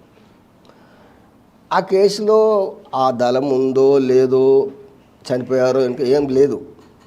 కానీ వారణాసి సుబ్రహ్మణ్యం తీసుకొచ్చేసి ఆ కేసులో పెడతారు. వారణాసి సుబ్రహ్మణ్యము తెలుగువాడే, ఆయన ఒక అడ్వకేట్ ఉండే, నాకు సీనియర్ ఉండే, నాకు తెలిసి మనిషి. ఆయన ఎక్కడో బీహార్లో అరెస్ట్ చేసేసి ఛత్తీస్గఢ్లో పెట్టి లాస్ట్ ఇక్కడ తీసుకొచ్చి అన్ని కేసులు పెట్టారు. ఈ కేసు నేను చేశా. అసలు సంబంధం లేని కేసులు పెడితే ఏం ఎవిడెన్స్ ఉంటుంది? అక్విట్లు అయిపోయింది. మరి నిజంగానే అప్పుడు ఇన్వెస్టిగేషన్ చేసి అప్పుడు చేసిన వాళ్ళని పెట్టిరా, వాళ్ళని ఎన్కౌంటర్లు చంపించారో తెలియదు, వాళ్ళు ఏమారో తెలియదు. బ్లాస్ట్ చేసిన వాళ్ళు వాస్తవానికి బ్లాస్ట్ చేసిన మాట నిజమే, ఐపీఎస్ ఆఫీసర్ చనిపోయిన మాట నిజమే. మరి ఎవరి కన్విక్షన్ లేదు అంటే ట్రిగ్గర్ మీద నమ్మకం తప్ప వీళ్ళకి లా మీద నమ్మకం లేదు. రైట్. మరి కేసులు ఎట్లా ప్రూవ్ అవుతాయి? అంటే నేను అదే అడుగుతున్నానండి, ఎందుకు అంత రాంగ్గా స్టెప్ తీసుకుంటారు పోలీసు? అంటే అక్కడున్న ఐపీఎస్ ఆఫీసర్ యొక్క గైడెన్సా, లేదా ప్రభుత్వం ఆ విధంగా చేయిస్తుందా, లేదా వాళ్ళకి ఇచ్చిన లీగల్ అడ్వైజర్ ఎవరైనా కరెక్ట్గా ప్రాపర్ అడ్వైజ్ లేకపోవడం జరుగుతుందా? అసలు ప్రాసిక్యూషన్ ఏజెన్సీ సపరేట్గా ఉండాలి, లా అండ్ ఆర్డర్ చూసే వాళ్ళతో సంబంధం లేకుండా సైంటిఫిక్ ఇన్వెస్టిగేషన్ చేసి. అట్లేదు, లా అండ్ ఆర్డర్ వాళ్ళే చూస్తారు, ఇన్వెస్టిగేషన్ వాళ్ళే చేస్తారు, వాళ్ళ అబ్యూజ్లో వాళ్ళు ఉంటారు. వీళ్ళు కరెక్టే సార్. ఇంత మనం ఒక సిస్టమ్ ఉన్నప్పుడు ఒక ఆఫీసర్స్ ఇంతమంది వాళ్ళకే ఒక రకంగా ఉన్నట్టు కోర్టు మీద నమ్మకం లేనితనం. ఎందుకంటే మనం ఏం చెప్తే జరుగుతుంది అనే భావన వాళ్ళకి. వాళ్ళు ఏం చెప్తే జరుగుతుంది, వీళ్ళకి ట్రయల్ ఎందుకు, ఇంకా ఇదంతా ఖర్చు ఎందుకు, చంపిపడేస్తే ఓలా కదా. ఆ పనిని చేయకుండా ఇప్పుడు మీరు చెప్తున్న రివాల్వర్ అని రాసి పిస్టల్ పెట్టడం అనేది ఎంత బ్లండర్ మిస్టేక్. అతను ఒక మావోయిస్ట్ లీడరు, పెద్ద మనిషి, దొరికిండు. ఏం లేకుండా దొరికిండంటే ఎట్లా బాగుంటుంది? కరెక్ట్, పిస్టల్ అని రాయొచ్చు కదా, మరి రివాల్వర్ అని రాయడం ఎందుకు? రాసిన వాడు కానిస్టేబుల్ ఉంటాడు, అరెస్ట్ చేసిన వాడు ఒక ఎస్ఐ ఉంటాడు, పెట్టేవాడు ప్రాపర్టీ ఇంకోడు. డిపాజిట్ చేసిన వాడు ఇంకో క్లర్క్ ఉంటాడు, హెడ్ కానిస్టేబుల్ ఎవరో ఉంటాడు. అది ఏం వెరిఫై చేసుకోరు. మీరు అన్నట్లుగా అసలు రివాల్వర్కి పిస్టల్కి తేడా తెలిసిన వాడు ఉంటాడా లేదా అక్కడ? అది కూడా తెలియదు. రాసిన వాడికి ఏం తెలుస్తుంది? కింద టైపిస్ట్ ఉంటాడు, వాళ్ళకు రైటర్స్ ఉంటారు, వాళ్ళు ప్రిపేర్ చేస్తారు ఛార్జ్ షీట్లు. ప్రాపర్టీ డిపాజిట్ చేసినప్పుడు ప్రాపర్టీ కాల్కు వెపన్ చెక్ చేయడు. Correct. ఆ రాసింది వెపన్ అది రివాల్వర్ అంటే రివాల్వర్ రాస్తాడు, రిజిస్టర్ రాస్తాడు, ఏదంటే అది రాస్తాడు. కూడా కాపీ పేస్ట్లు ఉంటాయి కొన్ని, ఆ పేర్లు మార్చి అదే పెట్టేస్తుంటారు. కాబట్టి మెకానికల్గా ఏమాత్రము కామన్ మ్యాన్ ఆలోచించే పరిస్థితులు కూడా అంటే చేయకుండా అక్కడ ఉన్న సూపర్విజన్ ఆఫీసర్ కూడా కరెక్ట్గా ఆ చూడపడమని సూపర్వైజ్ చేస్తే కదా రైటర్ రాసిన ఛార్జ్ షీట్ పడేసేస్తారు. 161 స్టేట్మెంట్స్ కూడా వీళ్ళు తయారు చేస్తారు, కానిస్టేబుల్స్ వీళ్ళు సంతకాలు పెడతారు. అంత మెకానికల్గా చేస్తారు. దానివల్లే వీళ్ళకి నష్టం ఇంకా జరుగుతుంది. ప్రాపర్ ఇన్వెస్టిగేషన్ ఉండదు. సార్, నక్సల్స్ విషయం పక్కన పెడితే మీరు డెకాయిట్ గ్యాంగ్ని కూడా మీరు ఎక్విటీ తీసుకోవచ్చు. వాళ్ళు అంత దారుణంగా, ఇంట్రెస్టింగ్ కేసు. వాళ్ళు చాలా దారుణంగా అటాకులు చేయడం, చంపుతుంటే మీరు వాళ్ళని కాపాడడం అనేది. చెప్తా. అప్పుడు డ్యూరింగ్ ఎన్టీ రామారావు పీరియడ్ చాలా డెకాయిట్స్ జరిగినాయి సిటీ సరౌండింగ్స్లో. ఎంత అంటే మ్యారేజ్ పార్టీస్ని కూడా అటాక్ చేసేసి దోపిడీలు చేశారు. వీళ్ళు సిబిసిఐడి వాళ్ళు టేకప్ చేశారు కేసులు. అవి ఆ డెకాయిట్ గ్యాంగ్ దొరికిందని చెప్పి ఒక ఫింగర్ ప్రింట్స్ ఆధారంగా పట్టుకున్నాము, క్రైమ్ రిపోర్ట్ ప్రకారంగా అని చెప్పి వాళ్ళ టెంట్లో చీపురుగట్ట, మగ్గు, గప్తాలే, తప్పాలలు ఇవన్నీ తీసుకొచ్చేసి అన్ని కోర్టులో డిపాజిట్ చేశారు. కానీ వీళ్ళు దోపిడీ చేసిన బూటి ఏమైంది? గోల్డ్ లేదు. గోల్డ్ లేదు. ఒక ప్లాస్టిక్ 2-3 బకెట్లు, చీపురు పట్టగొలుసులు, కాలే పట్టీలు, ఒక పాత గడియారం, అట్లా 3-4. ఇది హైదరాబాద్ సరౌండింగ్లో ఫామ్ హౌస్లో పక్క ఉండే ఒంటరిగా ఉన్న వాళ్ళ దగ్గర పోయినాయి అనబడేటువంటి ఆ వెండి కాళ్ళ పట్టగొలుసులు, పాత గడియారాలు 2-3 తప్ప 22 బ్యాట్స్ కేసులు అవి. వాళ్ళు జైల్లో 10 ఏళ్ళ నుంచి ఉన్నారు. ఒక ఆమె చనిపోయింది. మిగతా వాళ్ళు ఒక పిల్ల తల్లి జైల్లో పుట్టి వాడు స్కూల్ పోతున్నాడు బాబు కూడా. కేసు విచిత్రం ఏంటంటే వాళ్ళ అడ్వకేటు రావట్లేదు, నేను హైకోర్టుకు పెండింగ్ ఎందుకుంది ఆన్సర్ చెప్పలేకపోతున్నా, జడ్జి గారు నన్ను ప్లీజ్ అసిస్ట్ ద కోర్టు మెక్స్క్యూరీ అన్నాడు. మెక్స్క్యూరీ అంటే కోర్టుకు అసిస్ట్ చేయడం తప్ప ఫీజు అదైతే ఏం కాదు, లీగల్ ఎయిడ్ ఫీజు కూడా కాదు అది. సరే కోర్టుకు అసిస్ట్, ఫైల్స్ లేవు సార్ అంటే నా కోర్టు ఫైల్ తీసుకొని చేయవయ్యా, ఎందుకంటే ఆ కోర్టులో గతంలో కేసు చేశారు కాబట్టి ట్రయల్ తెలుసు అని చెప్పి డిస్పోజ్ చేస్తామని ఆయన చేయమన్నాడు. తీరా విట్నెస్లు వీళ్ళే అని చెప్పట్లేదు. కారణం ఏంటిది? మా బంగారం ఏమైంది, బంగారం ఏమైందని మేము తిన్నామా? ఈ ప్రాసిక్యూషన్ చేసేటప్పటికి చాలా ఏళ్ళ క్రితం ప్రాసిక్యూట్ చేసే ఆఫీసర్స్, ఎస్ఐ, హెడ్ కానిస్టేబుల్స్ ఎవరో ఉన్నారు సిబిసిఐడి నుంచి, వాళ్ళకి ఏం తెలియదు. డిపాజిట్ చేసినోడు పాత వాళ్ళంతా చనిపోయారు, రిటైర్ ఏమయ్యారు.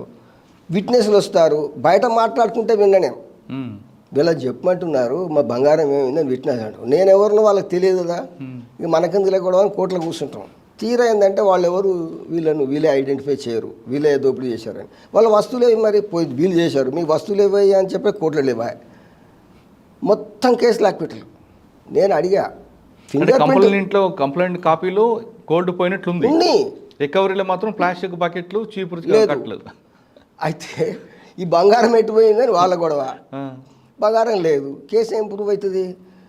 ఫింగర్ ప్రింట్ అతన్ని అడిగా, మీరు స్పాట్లో దొరికింది, తర్వాత మా క్రైమ్ రిపోర్ట్లో ఉంది, పలానా క్రైమ్లో దొరికిన ఫింగర్ ప్రింట్ ఆధారంగా మేము ట్రేస్ చేసామన్నారు. వీళ్ళు అరెస్ట్ చేసిన తర్వాత కోర్టు సమక్షంలో వీళ్ళు ఫింగర్ ప్రింట్స్ తీసుకొని ఆ స్పాట్లో ఫింగర్ ప్రింట్స్ టాలీ చేసినావయ్యా, లేదు. మరి వీళ్ళే ఎట్లా చెప్తాను? మీ రికార్డులో ఉన్న ఫింగర్ ప్రింట్స్ ప్రకారంగా స్పాట్లో దొరికిన ఫింగర్ ప్రింట్స్ టాలీ అయినాయి అంటే వీళ్ళు అరెస్ట్ చేసిన తర్వాత కోర్టు సమక్షంలో తీసుకొని అవి నిజమే అని చెప్పి ప్రూవ్ చేయాలి కదా. అతను ఏం చేస్తాడు? ఆఫీసర్ చెప్పిన పని చేస్తాడు. మరి అరెస్ట్ చేసిన ఆఫీసర్ వచ్చేసేసి ఆ కోర్టులో పెట్టినావు కదా వీళ్ళ ఫింగర్ ప్రింట్ తీసుకొని టాలీ అయితే పంపిద్దామని చెప్పి స్టెప్ తీసుకోవాలి కదా. ఏం తీసుకోలేదు. దానివల్ల కేసు ఎట్లా ప్రూవ్ అవుతుంది? సరే, బంగారం ఏముందండి? బంగారం నువ్వు తిన్నావా? ఈ పబ్లిక్ ప్రాసిక్యూటర్కును పోలీసులకు గొడవ, మీరు ఎవరు తిన్నారా? మేము కొత్తగా వచ్చాం సార్ వీళ్ళు.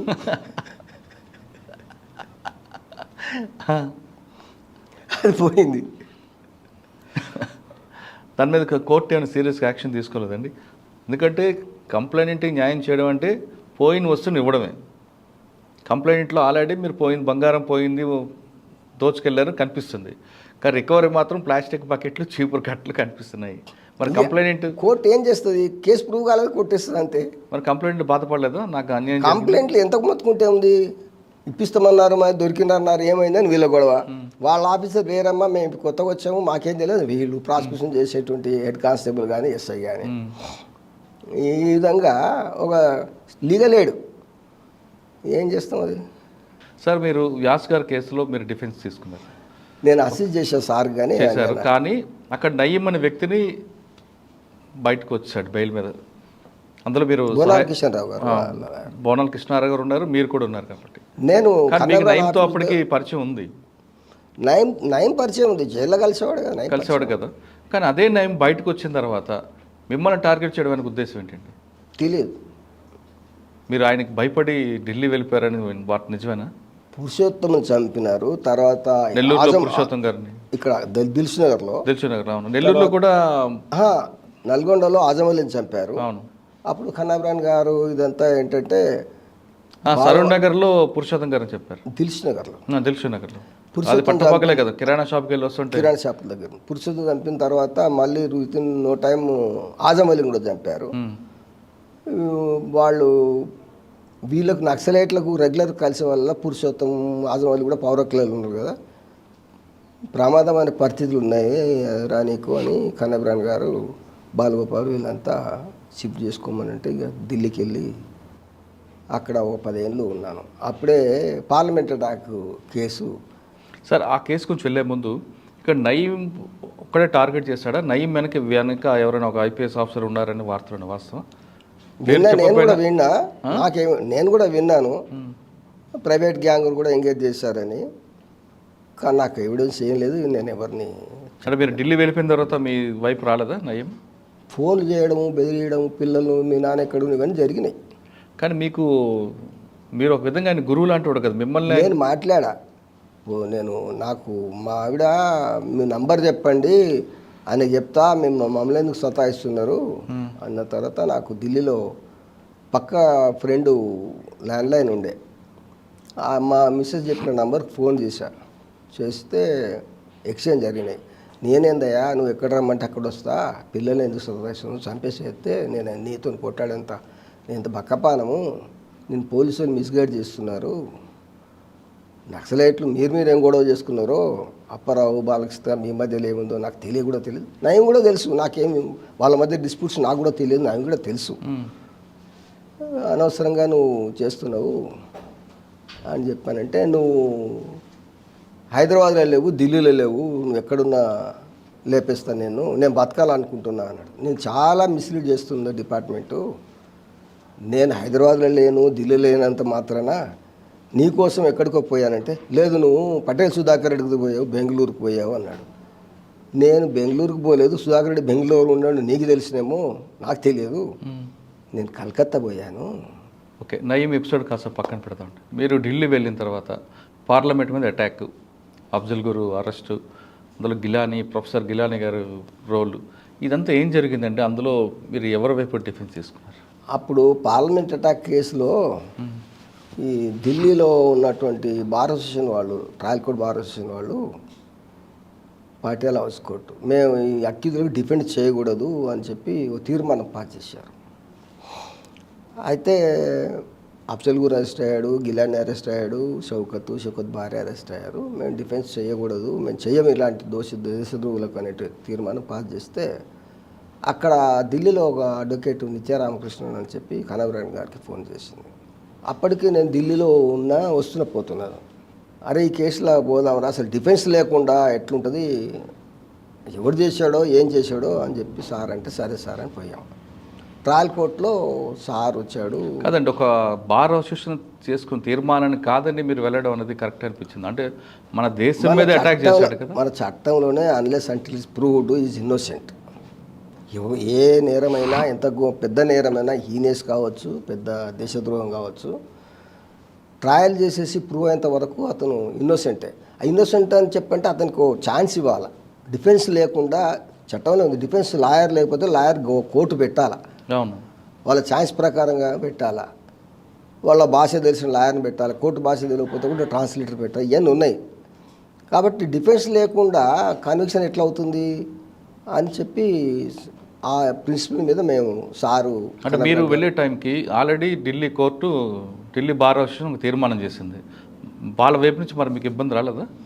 లేదు, అంటే కోర్టు యాజ్ ఎ డిఫెన్స్గా వాళ్ళకి ఎవరినో పెట్టాలి కదా. అవును. అలా అఫ్జల్కి ఒక లాయర్ని పెట్టారు, ఒక జూనియర్ లాయర్ను. ఇంకా ఇంకో అడ్వకేట్ గిలానికి మామూలు అడ్వకేటే, షౌకత్ భార్యకి అందరికి కూడా అడ్వకేట్స్ వచ్చారు. కాకపోతే సీనియర్ కావాలా, కొంచెం ఇబ్బందికర కేసు అని చెప్పి వాళ్ళు రిక్వెస్ట్తో కనబరానుతో పాటు నేను పోయా. ట్రయల్ అయ్యింది, అందరికీ ముగ్గురికి ఉరిశిక్ష పడింది, ఆమెకు లైఫ్ పడింది.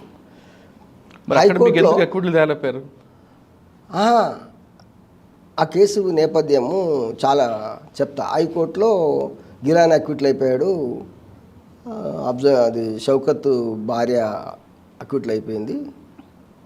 షౌకత్కు 10 ఏళ్ళు ఇచ్చినారు, ఇతనికి ఉరిశిక్ష ఖాయం చేసినారు అఫ్జల్కి.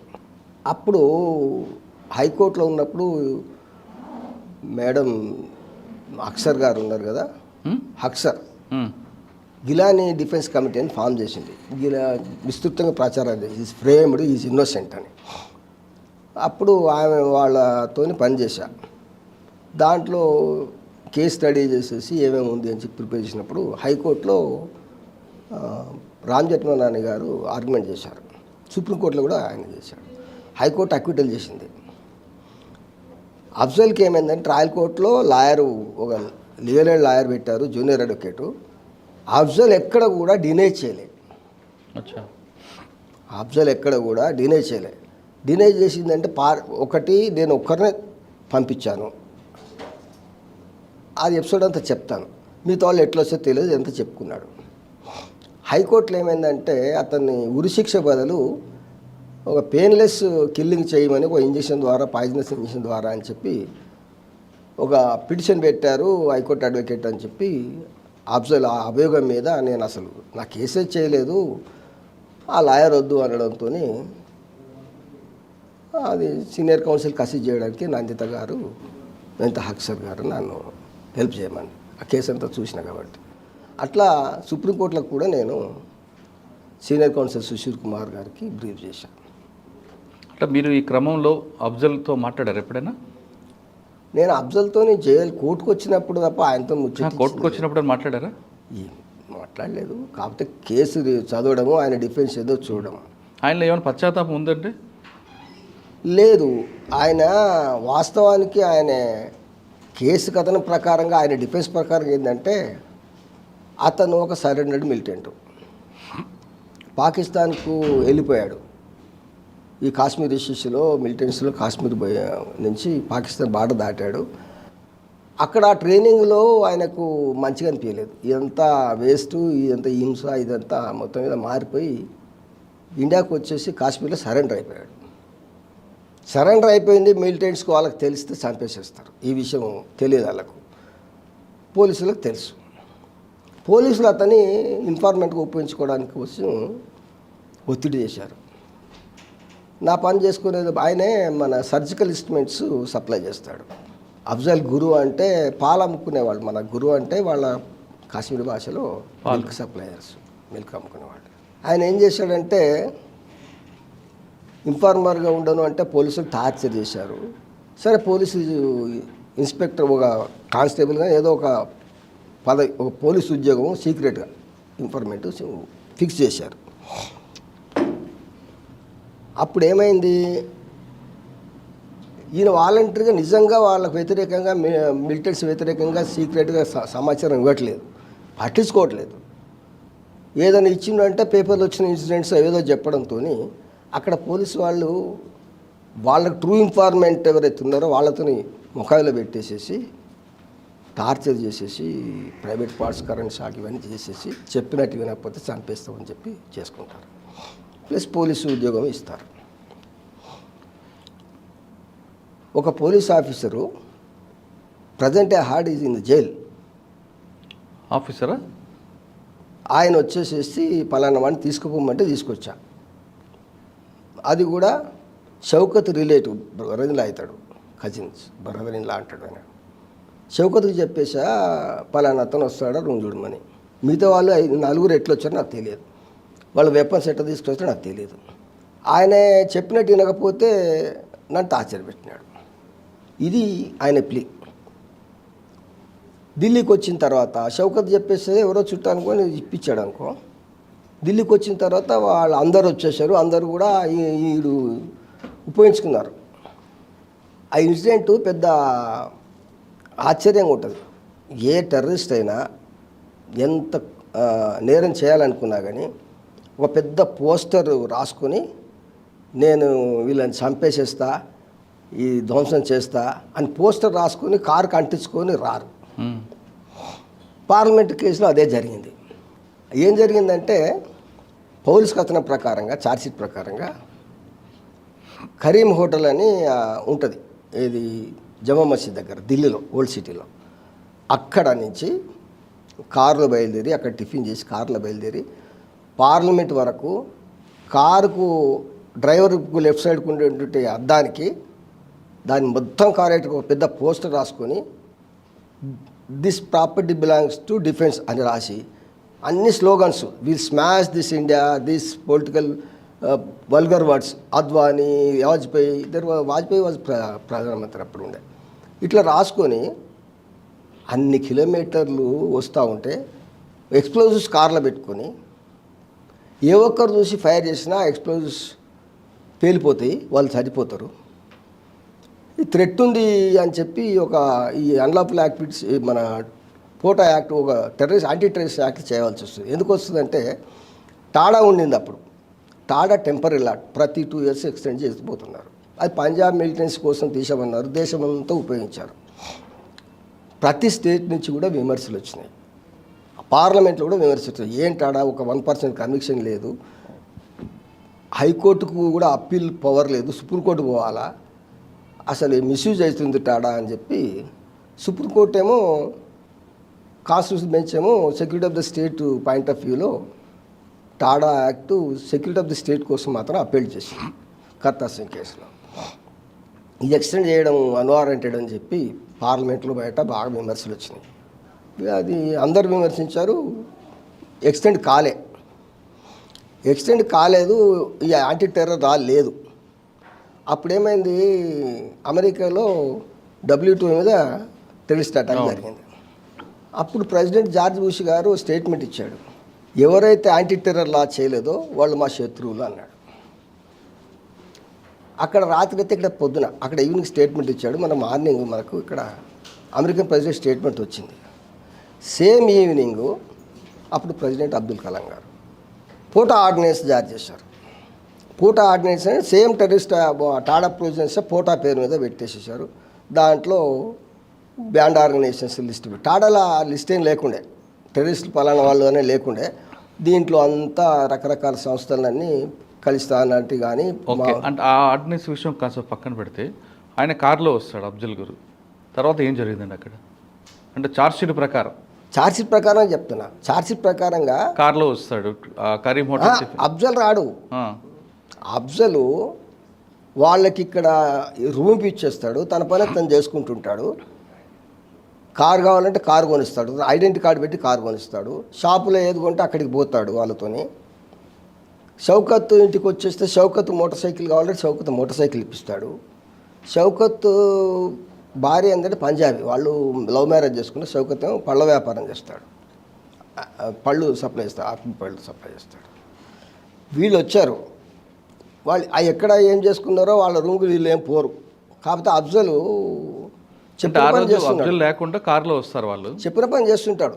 అఫ్జల్ వాళ్ళతో రాడు, కానీ ఆయన కలిసి ఉంటాడు వీళ్ళతోని. కరెక్టే కదా సార్, కానీ కారు వచ్చిన తర్వాత కారులోకి వచ్చి వెంటనే ఫైర్ ఓపెన్ చేస్తారా? కాదు, కారులోకి వచ్చిన తర్వాత జస్ట్ ఎంటర్ కంటే ముందు అఫ్జల్కి ఫోన్ చేస్తారు, పార్లమెంటు లైవ్లో జరుగుతుంది, ఎవరెక్కడ కూర్చున్నా చూసి చెప్పమని చెప్పి చేస్తారు.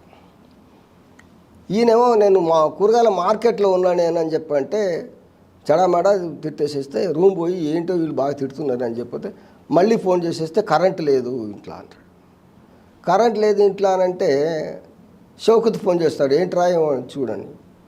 షౌకత్ ఆన్ చేసేటప్పటికి వాళ్ళు ఎంటర్ అయిపోతారు, అక్కడ ఫైరింగ్ కనబడుతుంది టీవీలో. అది ఇట్లా జరుగుతుంది అని చెప్పి అప్పటికే అంత చూస్తుంటారు. గిలానీకి ఫోన్ చేస్తాడు. వీళ్ళు గిలానీ, అఫ్జలు, షౌకత్ కాశ్మీరీసే కాకుండా ఇప్పటికి ప్రేయర్లో నమాజ్ చేసుకోవడానికి ఈయన అరబీ తీసేసే ప్రొఫెసర్ కలుసుకుంటారు. తెలుసు వాళ్ళకు ఒకరికొకరు. ఇట్లా జరుగుతున్న క్రమంలో వాళ్ళు ఎంటర్ అవుతారు. ఇన్నోసెంట్ పాప 9 మంది పోలీసు వాళ్ళు, అక్కడ మామూలుగా ఉన్న వాళ్ళు చనిపోతారు. ఈ 5 చనిపోతారు. వచ్చిన డౌట్, సామాన్యానికి వచ్చే డౌట్ ఏంటంటే పోస్టర్ అంటించుకొని ఎందుకు వచ్చారు వాళ్ళు? వాళ్ళు ఒక ఫేక్ ఐడెంటిటీ కార్డు తయారు చేసుకున్నారు, ఏ కంప్యూటర్ స్టూడెంట్స్ అన్నట్టుగా, ఢిల్లీలో ఉండడానికి రూమ్ తీసుకోవడానికి. ఇది అయిపోయిన తర్వాత లైవ్లో చూశారు కాబట్టి వీళ్ళు కొనిచ్చిన కారు కనబడుతుంది అక్కడ. వాళ్ళు ఒక ఎర్రబుగ్గ వాళ్ళే ఫిక్స్ చేసుకున్నారు. భయపడిపోయి షౌకత్ను, అఫ్జలు కాశ్మీర్కి వెళ్ళిపోతారు. ఇష్యూ ఏంటంటే అఫ్జల్ ఏమో నేను ఒక్కడికే ఆమెద్ అనేటోనికి తీసుకుపోయి వీళ్ళు ఎట్లా వచ్చారో నాకు తెలియదు. వాళ్ళు చెప్పిన కాడికల్లా నేను పోయాను, నాకు ఆఫీసర్ వీళ్ళు చెప్పిన పని చేయకపోతే నాకు ఇది చేస్తున్నాడు. వాళ్ళ ఇన్ఫర్మేంట్ ఎవరైతే మిలిటెంట్ అనుకున్నానో అతను ముఖంలో పెట్టేటప్పటికి నేను భయపడిపోయా, పలానవాడు అని చెప్పారు. అక్కడ అఫ్జల్ కన్ఫెషన్ రాశారు, షౌకత్ కన్ఫెషన్ రాశారు. ఈమెనేమో షౌకత్ భార్య కాబట్టి అటు యాక్టులనే అసలు నేరస్తులు చేయకూడదు. వీళ్ళను ఫోన్ ట్యాప్ చేస్తారు కాశ్మీర్ వాళ్ళందరినీ. వెంటనే ఢిల్లీలో ఉన్న కాశ్మీర్ అందరు ఫోన్ ట్యాప్ చేస్తారు. ఈమె భయపడిపోయి షౌకత్కి ఫోన్ చేస్తుంది. అప్పటికే ఇంటి కింద ఉన్నారు. ఆ స్పాట్లో నంబర్ దొరికాయి, ఎవరు కనెక్షన్ ఉందని. చేసేస్తే వాళ్ళు మేము బాగానే ఉన్న వాళ్ళు మాట్లాడుకుంటూ చేస్తారు. ఈ కింద ఆల్రెడీ పోలీసులు ఉంటారు అప్పటికే. గిలానీ ఏంటంటే వాళ్ళ హాఫ్ బ్రదర్, అంటే ఇంకో అమ్మ వాళ్ళ కొడుకు, మెడిసిన్ ప్రిపరేషన్ కోసం మెటీరియల్ పంపు అని వాళ్ళ చుట్టాలు వచ్చినారు. పోతే ఆయన మాట్లాడుకుంటారు, కాశ్మీర్ భాషలో మాట్లాడుకుంటారు. ఆయన ఏంటంటే వాళ్ళు వెళ్ళిపోయినరు అని చెప్పి అంటాడు. వాళ్ళ ఇంటి విషయాలు ఏదో మాట్లాడుకుంటారు. వదిన పంపించు నా పండుగకు అదంటే వాళ్ళ గొడవ లేదు, మొత్తం మీద మాట్లాడుకుంటారు. ఈ ఫోన్ ట్యాపింగ్ చేసిన తర్వాత ఒక మార్కెట్లో ఒక వెజిటేబుల్ వెండర్, చదువు రాని అతను, కాశ్మీర్ అతను, ఏం వినరా, ఏం మాట్లాడుతారో చెప్పమంటే నవ్వుకుంటున్నారు, ఏదో వాళ్ళు పోయినరు అంటున్నాడు అని చెప్తాడు. అఫ్జల్ గురుతో పాటు కాశ్మీర్లో పోయారు కదా, వాళ్ళు ఇద్దరు పట్టుకుంటారు. వాళ్ళ ఫోన్ ట్యాబ్లు ఉన్నాయి, ఈమె కూడా మాట్లాడింది, మార్కెట్లో పట్టుకున్నారు వాళ్ళను, అఫ్జల్ను షౌకత్ను. ఈయనను పట్టుకొని మీడియాలో పెద్ద మొత్తంలో ఒక ప్రచారం పెట్టి ఈయన దగ్గర ల్యాప్టాప్ దొరికింది, తర్వాత నగ దొరికింది, ఏమేమి దొరికింది, మీడియా అంతా ఒకటే ప్రచారం అనమాట. ఆయన దగ్గరికి ఏమీ సీజ్ చేయలేదు. ఆయన చెప్తాడు ఎంతో టార్చర్ పెట్టినా కానీ నేను ఎందుకు ఒప్పుకుంటా కేసు అన్నాను, నేను అసలు కన్ఫెషన్ చేయలేదు. ఇక్కడ విషయం ఏంటంటే నేను కాల్ రికార్డు స్టడీ చేశాము, అసలు వాళ్ళతో ఎవరెవరితో సంబంధాలు ఉన్నాయి. అక్కడ సీనియర్ అడ్వకేట్ సుప్రీంకోర్టులో ఒక ఆర్గ్యుమెంట్ చేశారు. ఇది యాంటీ టెర్రర్ లా చేయడానికి కోసము ఇండియన్ స్టేటు సీక్రెట్ ఏజెంట్స్ రా కావచ్చు, ఇంకా మిలిటరీ ఏమైనా కావచ్చు, వాళ్ళు చేసినటువంటి ఫలితమే ఇది. ఇక్కడ దాకా తీసుకొచ్చేసేసారు. ఎవరన్నా కాల్చాలా, వాళ్ళు చనిపోవాలి, ఇండియాకి థ్రెట్ ఉందని ఒక చేయాలా. ఎందుకంటే ఆల్రెడీ ఆర్డినరీ పాస్ చేశారు, పార్లమెంట్లో మెజారిటీ లేదు వాజ్పేయి గవర్నమెంట్కు, అదట పెండింగ్ ఉంది. చట్టం చేయాలి కాబట్టి యాంటీ టెర్రర్ లా నిన్న దాకా ఎక్స్టెండ్ చేయక టాడా వ్యతిరేకంగా అందరూ వ్యతిరేకించిన వాళ్ళే పోయింది కదా. ఈ చట్టం చేయనీకి ఒక బనావ్ తయారు చేశారు అని ఆర్గ్యుమెంట్ చెప్పాడు. దానికోసమే ఏ మూర్ఖుడు కూడా ఓ పోస్టర్ పెట్టుకొని పోడు. పైగా గేట్ లోపలికి ఎంటర్ అయ్యే ముందల వాళ్ళకు కాల్ చేసి గైడ్ చేసిన వాళ్ళు ఎవరు? అఫ్జల్ కాదు, షౌకత్ కాదు, గిలానీ కాదు. ఒక కాల్ ఏమో జర్మనీ నుంచి ఉంది, ఒక కాల్ ఏమో దుబాయ్ నుంచి ఉంది, ఒక కాల్ ఏమో పాకిస్తాన్ నుంచి ఉంది. మరి ఈ కాల్ రికార్డ్ ఎవరు చేశారు? జస్ట్ ఎంటకంటే ముందు వాళ్ళకి ఎవరు గైడ్ చేస్తున్నాడు? ఇది దేశానికి ఇంత పెద్ద చేసినట్టుంటే గవర్నమెంట్ ఎందుకు ఉంది? అంతర్జాతీయ సంస్థలు ఎందుకు గగ్గోలు చేయలేదు? ఇది కేవలము యాంటీ టెర్రర్ లా చేయడం కోసము చేసిన ప్లాను. ఎక్కడో మిస్టేక్, కమ్యూనికేషన్ గ్యాప్ అయింది, వాళ్ళు లోపల దాకా ఎంటర్ కాగలిగారు. లేకపోతే కరీం హోటల్ నుంచి ఇక్కడికి వచ్చే లోపలనే ఆడ కాల్పు ఎక్కడ ఎవడో చూస్తాడు, కాల్పుతాడు, అందులో అన్ని ఎక్స్ప్లోజివ్స్ ఉంటాయి, అది అని పేలిపోతే వాళ్ళు చచ్చిపోతారు, ఈ పోస్టర్ చూపించవచ్చు ఇది అని చెప్పొచ్చు అని చెప్పి ఒక ఆర్గ్యుమెంట్ ఇచ్చేశాడు. నేను ఫైల్ అంతా చెక్ చేసేసినప్పుడు సార్ ఇట్లా ఉంది, కవర్లో పెట్టారు, రిజిస్ట్రీలో పోయి పర్మిషన్ తీసుకొని మొత్తం ఫైల్స్ అంతా ఆసిస్ చేసా కదా. చెప్పిన తర్వాత సార్ చెప్పాడు ఈ నంబర్లు ఎవరి, ఇవి ఇండియన్ ఏజెంట్స్ రా కావచ్చు, మిలిటరీ ఏజెంట్స్ కావచ్చు, ఎవరైనా కావచ్చు, ఇవి ఎందుకు ఇన్వెస్ట్ చేయలేదు అన్నప్పుడు అక్కడి పబ్లిక్ ప్రాసిక్యూటర్ ఏంటంటే ఇంటర్పోల్ మాకు కోఆపరేట్ చేయలేదు. Interpol vice president Indian officer Interpol cooperate చేయకపోవడం ఏందని ఆర్గ్యుమెంట్ లేవనెత్తాడు. అక్కడ అఫ్జల్ స్టేప్ గోట్ అయ్యాడు, వాడు చెప్పినట్టు వీడు చేశాడు. ఎక్కడ ఎవడైనా తన ఐడెంటిటీ కార్డు ఇచ్చేసి కారు కొనిస్తాడా? ఎక్కడ అబద్ధం ఆడాడు? అవును నేను పోయాను, కారు అంటే కారు కొనిచ్చాను, షాప్లోకి పోయారు, నాకేం తెలియదు, నేను ఒక్కనే తీసుకొచ్చానట్టున్నాడు. అనవసరంగా అఫ్జల్ను ఎందుకు స్టేప్ గోట్ చేస్తారు? ఇది ఖచ్చితంగా ప్లాన్డ్ కేసు అని చెప్పి ఆర్గ్యుమెంట్ చేశారు. అయితే రామ్ జెఠ్మలాని ఆర్గ్యుమెంట్ చేస్తూ నేను పార్లమెంట్లో ఉన్నాను సేమ్ డే, నేను పోయేవాడినే కదా, గిలానీ ఈజ్ ఇన్నోసెంటు, వాళ్ళ కాశ్మీర్ భాషలో ఏదో మాట్లాడుకుంటే దాన్ని వెంటనే ట్రాన్స్క్రిప్ట్ చేయకుండా ఆయన ఏదో మాట్లాడాడని చెప్పి పెట్టి ఈ మీడియా ప్రచారం అయింది. ఆయన దగ్గర ఒక పెన్ను కూడా సీజ్ చేయకుండా కేవలం కాశ్మీర్ అందుకే అతను కుర్శిక్ష చేస్తా అని చెప్పంటే హైకోర్టు కొట్టేసిన తర్వాత మళ్ళీ అప్పీల్ చేయడము అని.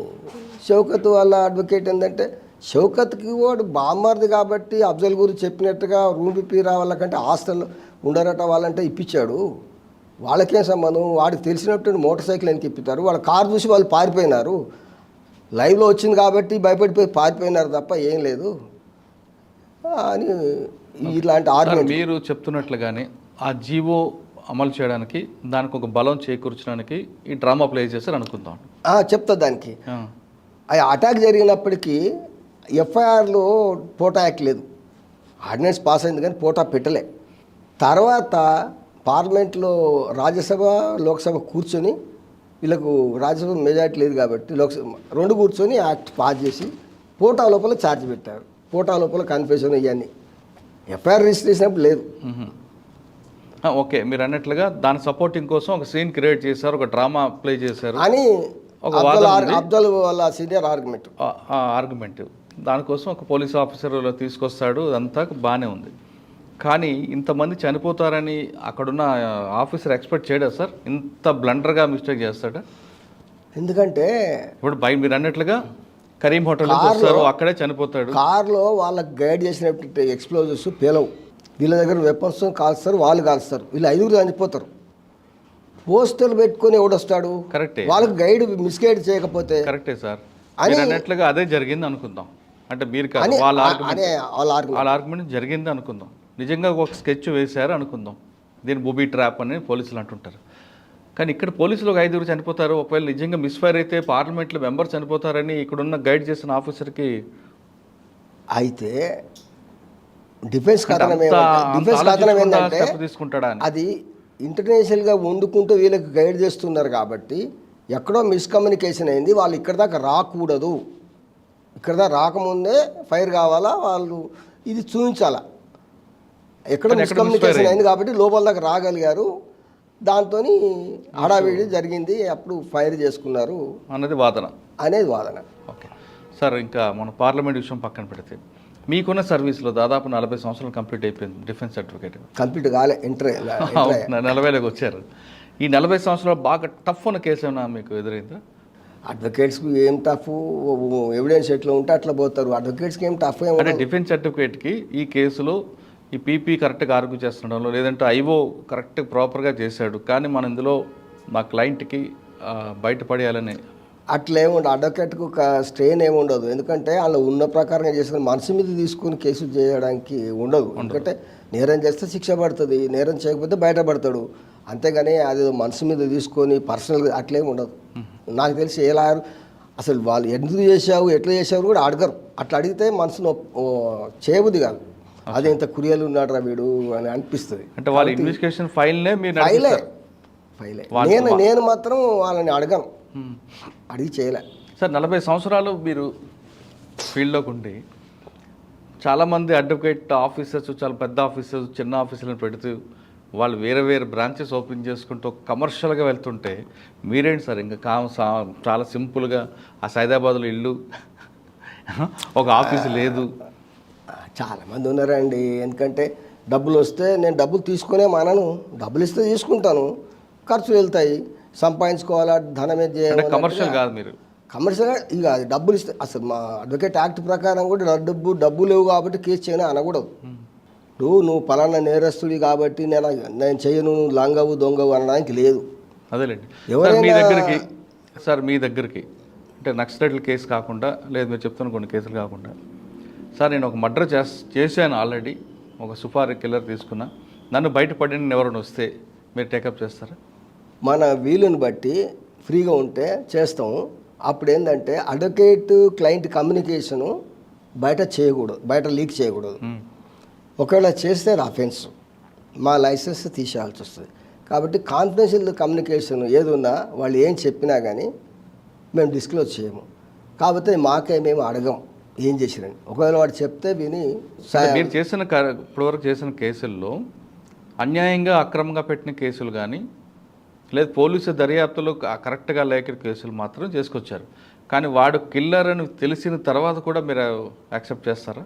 కిల్లర్ అని మేము ఎంక్వైరీ చేయము అని అంటుంది నక్సల్స్. వాళ్ళు కాదండి, ఒక సిఫారు నయీం నాటోడు వచ్చాడు మీ దగ్గరికి, అటు చనిపోయాడు అనుకోండి, వచ్చి సార్ నేను పలానా మర్డర్ చేశాను, నేనే చంపాను. అది మనకు టైం వీలుని బట్టి మనకు చేయాలనే మన డెసిషన్ తీసుకోవాలి. కానీ పలానా కారణం చేతనే నేను కేసు చేయను అనడానికి లేదు. అది అవాయిడ్ చేస్తారు కదా. డాక్టర్ దగ్గర పోయి ట్రీట్మెంట్ చేయమనంటే నువ్వు ఏదో తప్పు పని చేసేసి నువ్వు వ్యాధి అంటించుకున్నావు, నేను చేయని పోనడానికి లేదు కదా. అంతే, లాయర్ కూడా అంతే. కానీ మరి కొంతమంది తెలివిగా ఇప్పుడు లీగల్ అడ్వైజర్ అని బోర్డు పెట్టుకొని కొంతమంది లీగల్ అడ్వైజర్ లీగల్ అడ్వైజర్ కాదండి నేను అంటుంది, లీగల్గా సలహా తీసుకోవడం ఇవ్వడం అనేది దానికి ఒక పాయింట్ ఉంది. కొంతమంది కిల్లర్లు, సుపారీ కిల్లర్స్ ఒక అడ్వకేట్ని లీగల్ అడ్వైజర్గా పెట్టుకొని వాళ్ళ సలహాల మేరకే నేరాలు చేస్తుంటారు. అట్లాంటి వినలేదండి, అట్లా ఉండరు. ఇక్కడ కాదు కానీ బాంబేలో అట్లా ఉన్నాయి. అట్లా ఉండరు మన దగ్గర. అటువంటి ఎవరైనా మీకు ఎప్పుడు చేయాలనుకోండి అట్లనే ఉండరు. లాయర్ అడ్వైజ్ మీకు అది నేరం కాకముందు లాయర్ అడ్వైజ్ తీసుకొని చేయడము, అడ్వైజ్ చేసిన లాయర్ కూడా నిందితుడు అవుతాడు. కరెక్ట్. మీలాంటి ప్రొఫెషనల్ ఆలోచిస్తారు. కొంతమంది కమర్షియల్గా ఉన్న వాళ్ళు చూసుకుందాం కమర్షియల్ అనడానికి లేదు, అది ఇల్లీగల్. ఇప్పుడు మీరు విశాఖపట్నంలో ఒక కేసు చూస్తుంటారు, నేరం చేసి ఆ వచ్చిన డబ్బులు ఇమీడియట్గా అడ్వకేట్కి పంపించాడు ఆయన. నేరం చేసిన తర్వాత ఇచ్చినాడా, దొంగతనం చేసిచ్చాడా లాయర్ సంబంధం లేదు. కానీ తన ఫీజు కోసం నేరం చేయిస్తే నేరస్తు అవుతారు లాయర్.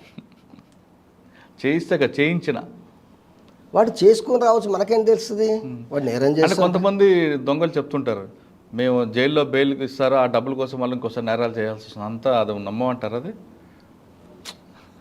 ఇప్పుడు అలాంటి లాయర్ ఇట్లా చేశాడని తెలిస్తే ఖచ్చితంగా is liable for punishment, prosecution చేయాల్సిందే. కానీ ఈ ప్రొఫెషన్ అనేది మీరు చెప్పారు, డాక్టర్ వృత్తి ఎలాగో మీ వృత్తి అంతే. ఇది ఖచ్చితంగా పేదవాడికి అన్నది హక్కులు కాపాడడానికి, అన్యాయం జరిగితే వాళ్ళకి ఆదుకోవడానికి అర్ధరాత్రి కూడా తలుపు తడితే పలికే మీలాంటి అడ్వకేట్లు ఉన్న ఈ కాలంలో కొంతమంది నేరస్తులతో చేతులు కలిపి అదొక వేరేగా వాళ్ళు కూడా వెళ్ళడం అనేది మనం వాళ్ళు లాయర్లు అనకూడదు, నేరస్తుడే అనాలా. నేరస్తుత్వం చేయి కలిపిన వాడు ఎవరైనా నేరస్తుడే, అది దాని మీద చర్చించుకోవాల్సింది ఏం లేదు. ఎవరైనా నేరస్తుడితో చేయగలిపి. మీ ప్రొఫెషన్లో చాలామంది ఇటీవల చూస్తున్న వాళ్ళు హత్యలు గురవుతున్నారండి. మా ప్రొఫెషన్లో నేరస్తులు చేయగలిపి నేరం చేయిస్తారని చెప్పి అనుకోవడము అది అపోహ ఉంటుంది. అలాంటి వాళ్ళు ఉంటే నేరస్తులే, అది పక్కన పెడదాం. కానీ కొంతమంది అన్యాయంగా అవతల వాళ్ళ చేతిలో బలైపోతున్నారండి. మనం పెద్దపల్లి లాంటి ఇష్యూ చూసినా, శేర్లింగపల్లి ఒక అడ్వకేట్ హత్య, అవి వాళ్ళు ప్రాసిక్యూషన్ చేయాల్సిందే, వాళ్ళు శిక్ష పడాల్సిందే. లాయర్ వృత్తి లాయర్ చేస్తాడు, క్లయింట్ చేసిన దానికి లాయర్ బాధ్యుడు కాదు. అయితే మిస్గైడ్ వల్లనో లేనుకొని ఇట్లా నూరిపోయడం వల్ల ఈ లాయర్ చెప్తూనే చేశారు అని చెప్పడం వల్ల అలాంటి హత్యలు జరుగుండొచ్చు. కానీ అది వాళ్ళ శిక్షార్హులు, అది లాయర్కి సంబంధం లేదు. ఏ నేరం చేసినా నేరస్తుడు కాదు. ఒకవేళ లాయర్ ఇన్వాల్వ్ అయితే ఖచ్చితంగా ఆధారాలు ఉంటే లాయర్ నేను ప్రాసిక్యూట్. మీలాంటి ప్రొఫెషనల్స్ కొంతమంది మాత్రం క్లయింట్ ఇచ్చే ఇన్ఫర్మేషన్ బయటికి లీక్ చేయరు. ఎందుకంటే ఎవరు చేయకూడదు, అదే ట్రస్ట్, కాన్ఫిడెన్షియల్. కాన్ఫిడెన్షియల్. కానీ కొంతమంది అవతల పార్టీతో కూడా ములాఖాత్ అయిపోయి ఇన్ఫర్మేషన్ వాళ్ళకి షేర్ చేస్తుంటారు. అది ఎన్నో ఇల్లీగాలిటీస్ సమాజం జరుగుతుంటాయి. దాని లీగాలిటీ ఎట్లా మాట్లాడతాం? అన్ని ఇల్లీగాలిటీ జరుగుతుంటాయి. పెద్ద పెద్ద పదవులు ఉన్న వాళ్ళు కూడా, పెద్ద పెద్ద పొజిషన్లు ఉన్న వాళ్ళు కూడా మనీ లాండరింగ్లు, అక్రమ సంపాదనలు, ఇవన్నీ మర్డర్లు, ఇవన్నీ ఎన్నో జరుగుతుంటాయి కదా. దాన్ని లీగలైజ్ చేసి మాట్లాడడానికి కరెక్ట్ సరైనది కాదు. ఓకే సార్, ఇంకా మీరు దాదాపు 40 సంవత్సరాలు అయిపోయింది ఈ ప్రొఫెషన్లో.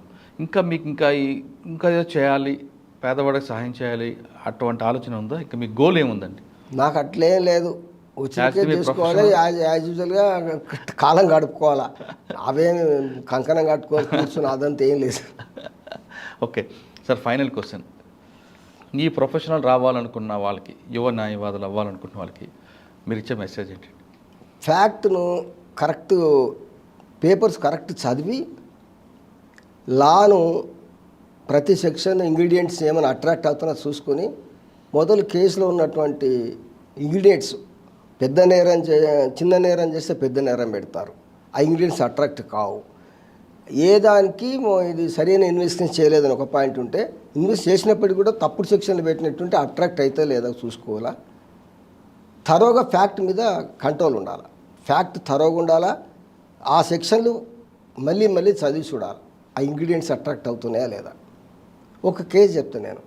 ఇనిషియల్గా చాలా జూనియర్ ఉన్నప్పుడు, అది లీగల్ ఎయిడే, ఒక పవర్టీ కేసు. అది ఒక గుడిసెలో ఉండేటువంటి ఒక ఫ్యామిలీలో వైఫ్ చనిపోతుంది, కాల్చుకొని చనిపోతుంది. పాపం ఆమె ఏదో గోడౌన్లలో ఇక్కడ పని చేస్తుంది, ఇతను రిక్షా తోలుతాడు. వాళ్ళకు ఒక పాప ఉంటుంది మల్కాజిగిరి, అక్కడ ఏరియాలో స్లమ్లా. పొద్దున్న లేచేస్తే ఆ అమ్మాయి నాకు డబల్ రొట్టె కావాలని ఏడుస్తుంటుంది. ఈయన ఏం చేశాడు, ఛాయ్ ఇమ్మన్నాడు. ఆ అమ్మాయి ఏడుస్తుంది, నీకు ఇంకా పని లేదు పాట లేదు, ఛాయ్ కూడా కావాలని కోపం మీద ఛాయ్ సిరుతుంది, ఈయన ముఖం మీద పడుతుంది. ఆమె భయపడిపోతుంది. ఆ పాప అప్పటికి ఏడుస్తుంటే ఆ పాపను తీసుకొని బయటకు వెళ్ళిపోయి అక్కడ బయట గుడిసె హోటల్లో డబల్ రొట్టె కొని ఇచ్చేసేసి ఆ పాపను ఊరుకుంటా చాలా అవుతుంటాడు. బయటకు పోతే నా పరిస్థితి ఏంటిది, ఈయన ముఖం కాలిందేమో అనుకొని ఆమె బయట కూరుకొచ్చేసి కిరోసిన్ బాంటి పెట్టుకుంటుంది. కాలిపోతే చనిపోతుంది తల్లి. హస్బెండ్ మీద కేసు ఏంటిది, హరాస్మెంట్, అబెట్మెంట్ ఆఫ్ సూసైడ్ పెడతారు. వాడిది ఏం తప్పు ఉంది, పవర్టీ. పాపం ఆ అమ్మాయి సమాజంకి ఏం చెప్పాలా, చచ్చిపోతా అనుకున్నదో లేదో ఆవేశంలో కిరోసిన్ పోసుకుంది, మంటలకి ఎవరు కాపాడలేకపోయినారు. అప్పుడు లీగల్ ఎయిడ్ కింద నేను ఆ కేసు చేసినప్పుడు కోర్టులో అదే చెప్పా, పవర్టీ ఆమెకు చనిపోవాలనే ఉద్దేశం, ఈయనకి అబెట్మెంట్ ఇక్కడ ఉంది, ఈయన ఆమె చనిపోవాలని ఏం చేశాడు, పాప ఏడుస్తుంది, ఛాయ గుమ్మరిచ్చేసేస్తే భరించుకొని పోయాడు, ఏమనలేదు వాళ్ళ కేసు ప్రకారంగా. అసలు 498 హరాస్మెంటే రాదు అక్కడ. పోనీ ఏదో 498 పెట్టాడు, పనిపాటు లేకుండా సతాయిస్తున్నాడు అనేది తప్పుడు అభ్యోగం పెట్టినా అవుతుందేమో, కానీ 306 పెడతారు అని చెప్పి కేసు కొట్టేపించాడు. అంటే మీరు ఖచ్చితంగా వచ్చిన కేసును ఫ్యాక్ట్ చూడాలంటారు. ఫ్యాక్ట్ చూడాలి. న్యాయవాది వృత్తిలో వచ్చిన వాళ్ళు ఖచ్చితంగా ప్రతి కేసును క్షుణ్ణంగా చదవండి. పెట్టిన సెక్షన్కి చేసిన నేరానికి కరెక్ట్గా జోడీ ఉందా లేదా ఆ ఫ్యాక్ట్ చూసిన తర్వాతే కేసును వాదించండి అంటున్నారు దశరథ్ గారు. ఆయన చేసిన 40 సంవత్సరాలు ప్రతి కేసు క్షుణ్ణంగా చదవడం వల్లే ఆయనకి అన్ని కేసుల్లో అక్టిలు వచ్చాయి. అది ఆయనకున్న ప్రొఫెషన్కి ఒక టాలెంట్. ఇటువంటి అడ్వకేట్స్ వల్ల సమాజంలో ఈ రోజు కూడా న్యాయం నిలబడుతుంది. కోర్టులు కూడా మనకి కాపాడుతున్నాయి. కోర్టులన్నా న్యాయస్థానం అన్న ప్రజలు ఇంకా గౌరవం పెరుగుతుందంటే ఇటువంటి దశరథ్ గారి అడ్వకేట్ ఉండబట్టే. ఖచ్చితంగా మీరందరూ కూడా రోల్ మోడల్గా తీసుకోండి. ప్రతి కేసును క్షుణ్ణంగా చదివి ఆ కేసులో సామాన్యుడికి న్యాయం చేయండి. అక్రమ కేసుల పట్ల పోలీసుల పట్ల కూడా కఠినంగా ఉండాలని కోరుకుందాం. ఇది ఈ వారం దశరథ్ గారి టెక్నాలజీ ఇంటర్వ్యూ. వచ్చే వారం మరో గెస్ట్తో మళ్ళీ కలుద్దాం. అంతవరకు నమస్కారం. Thank you sir. Thank you.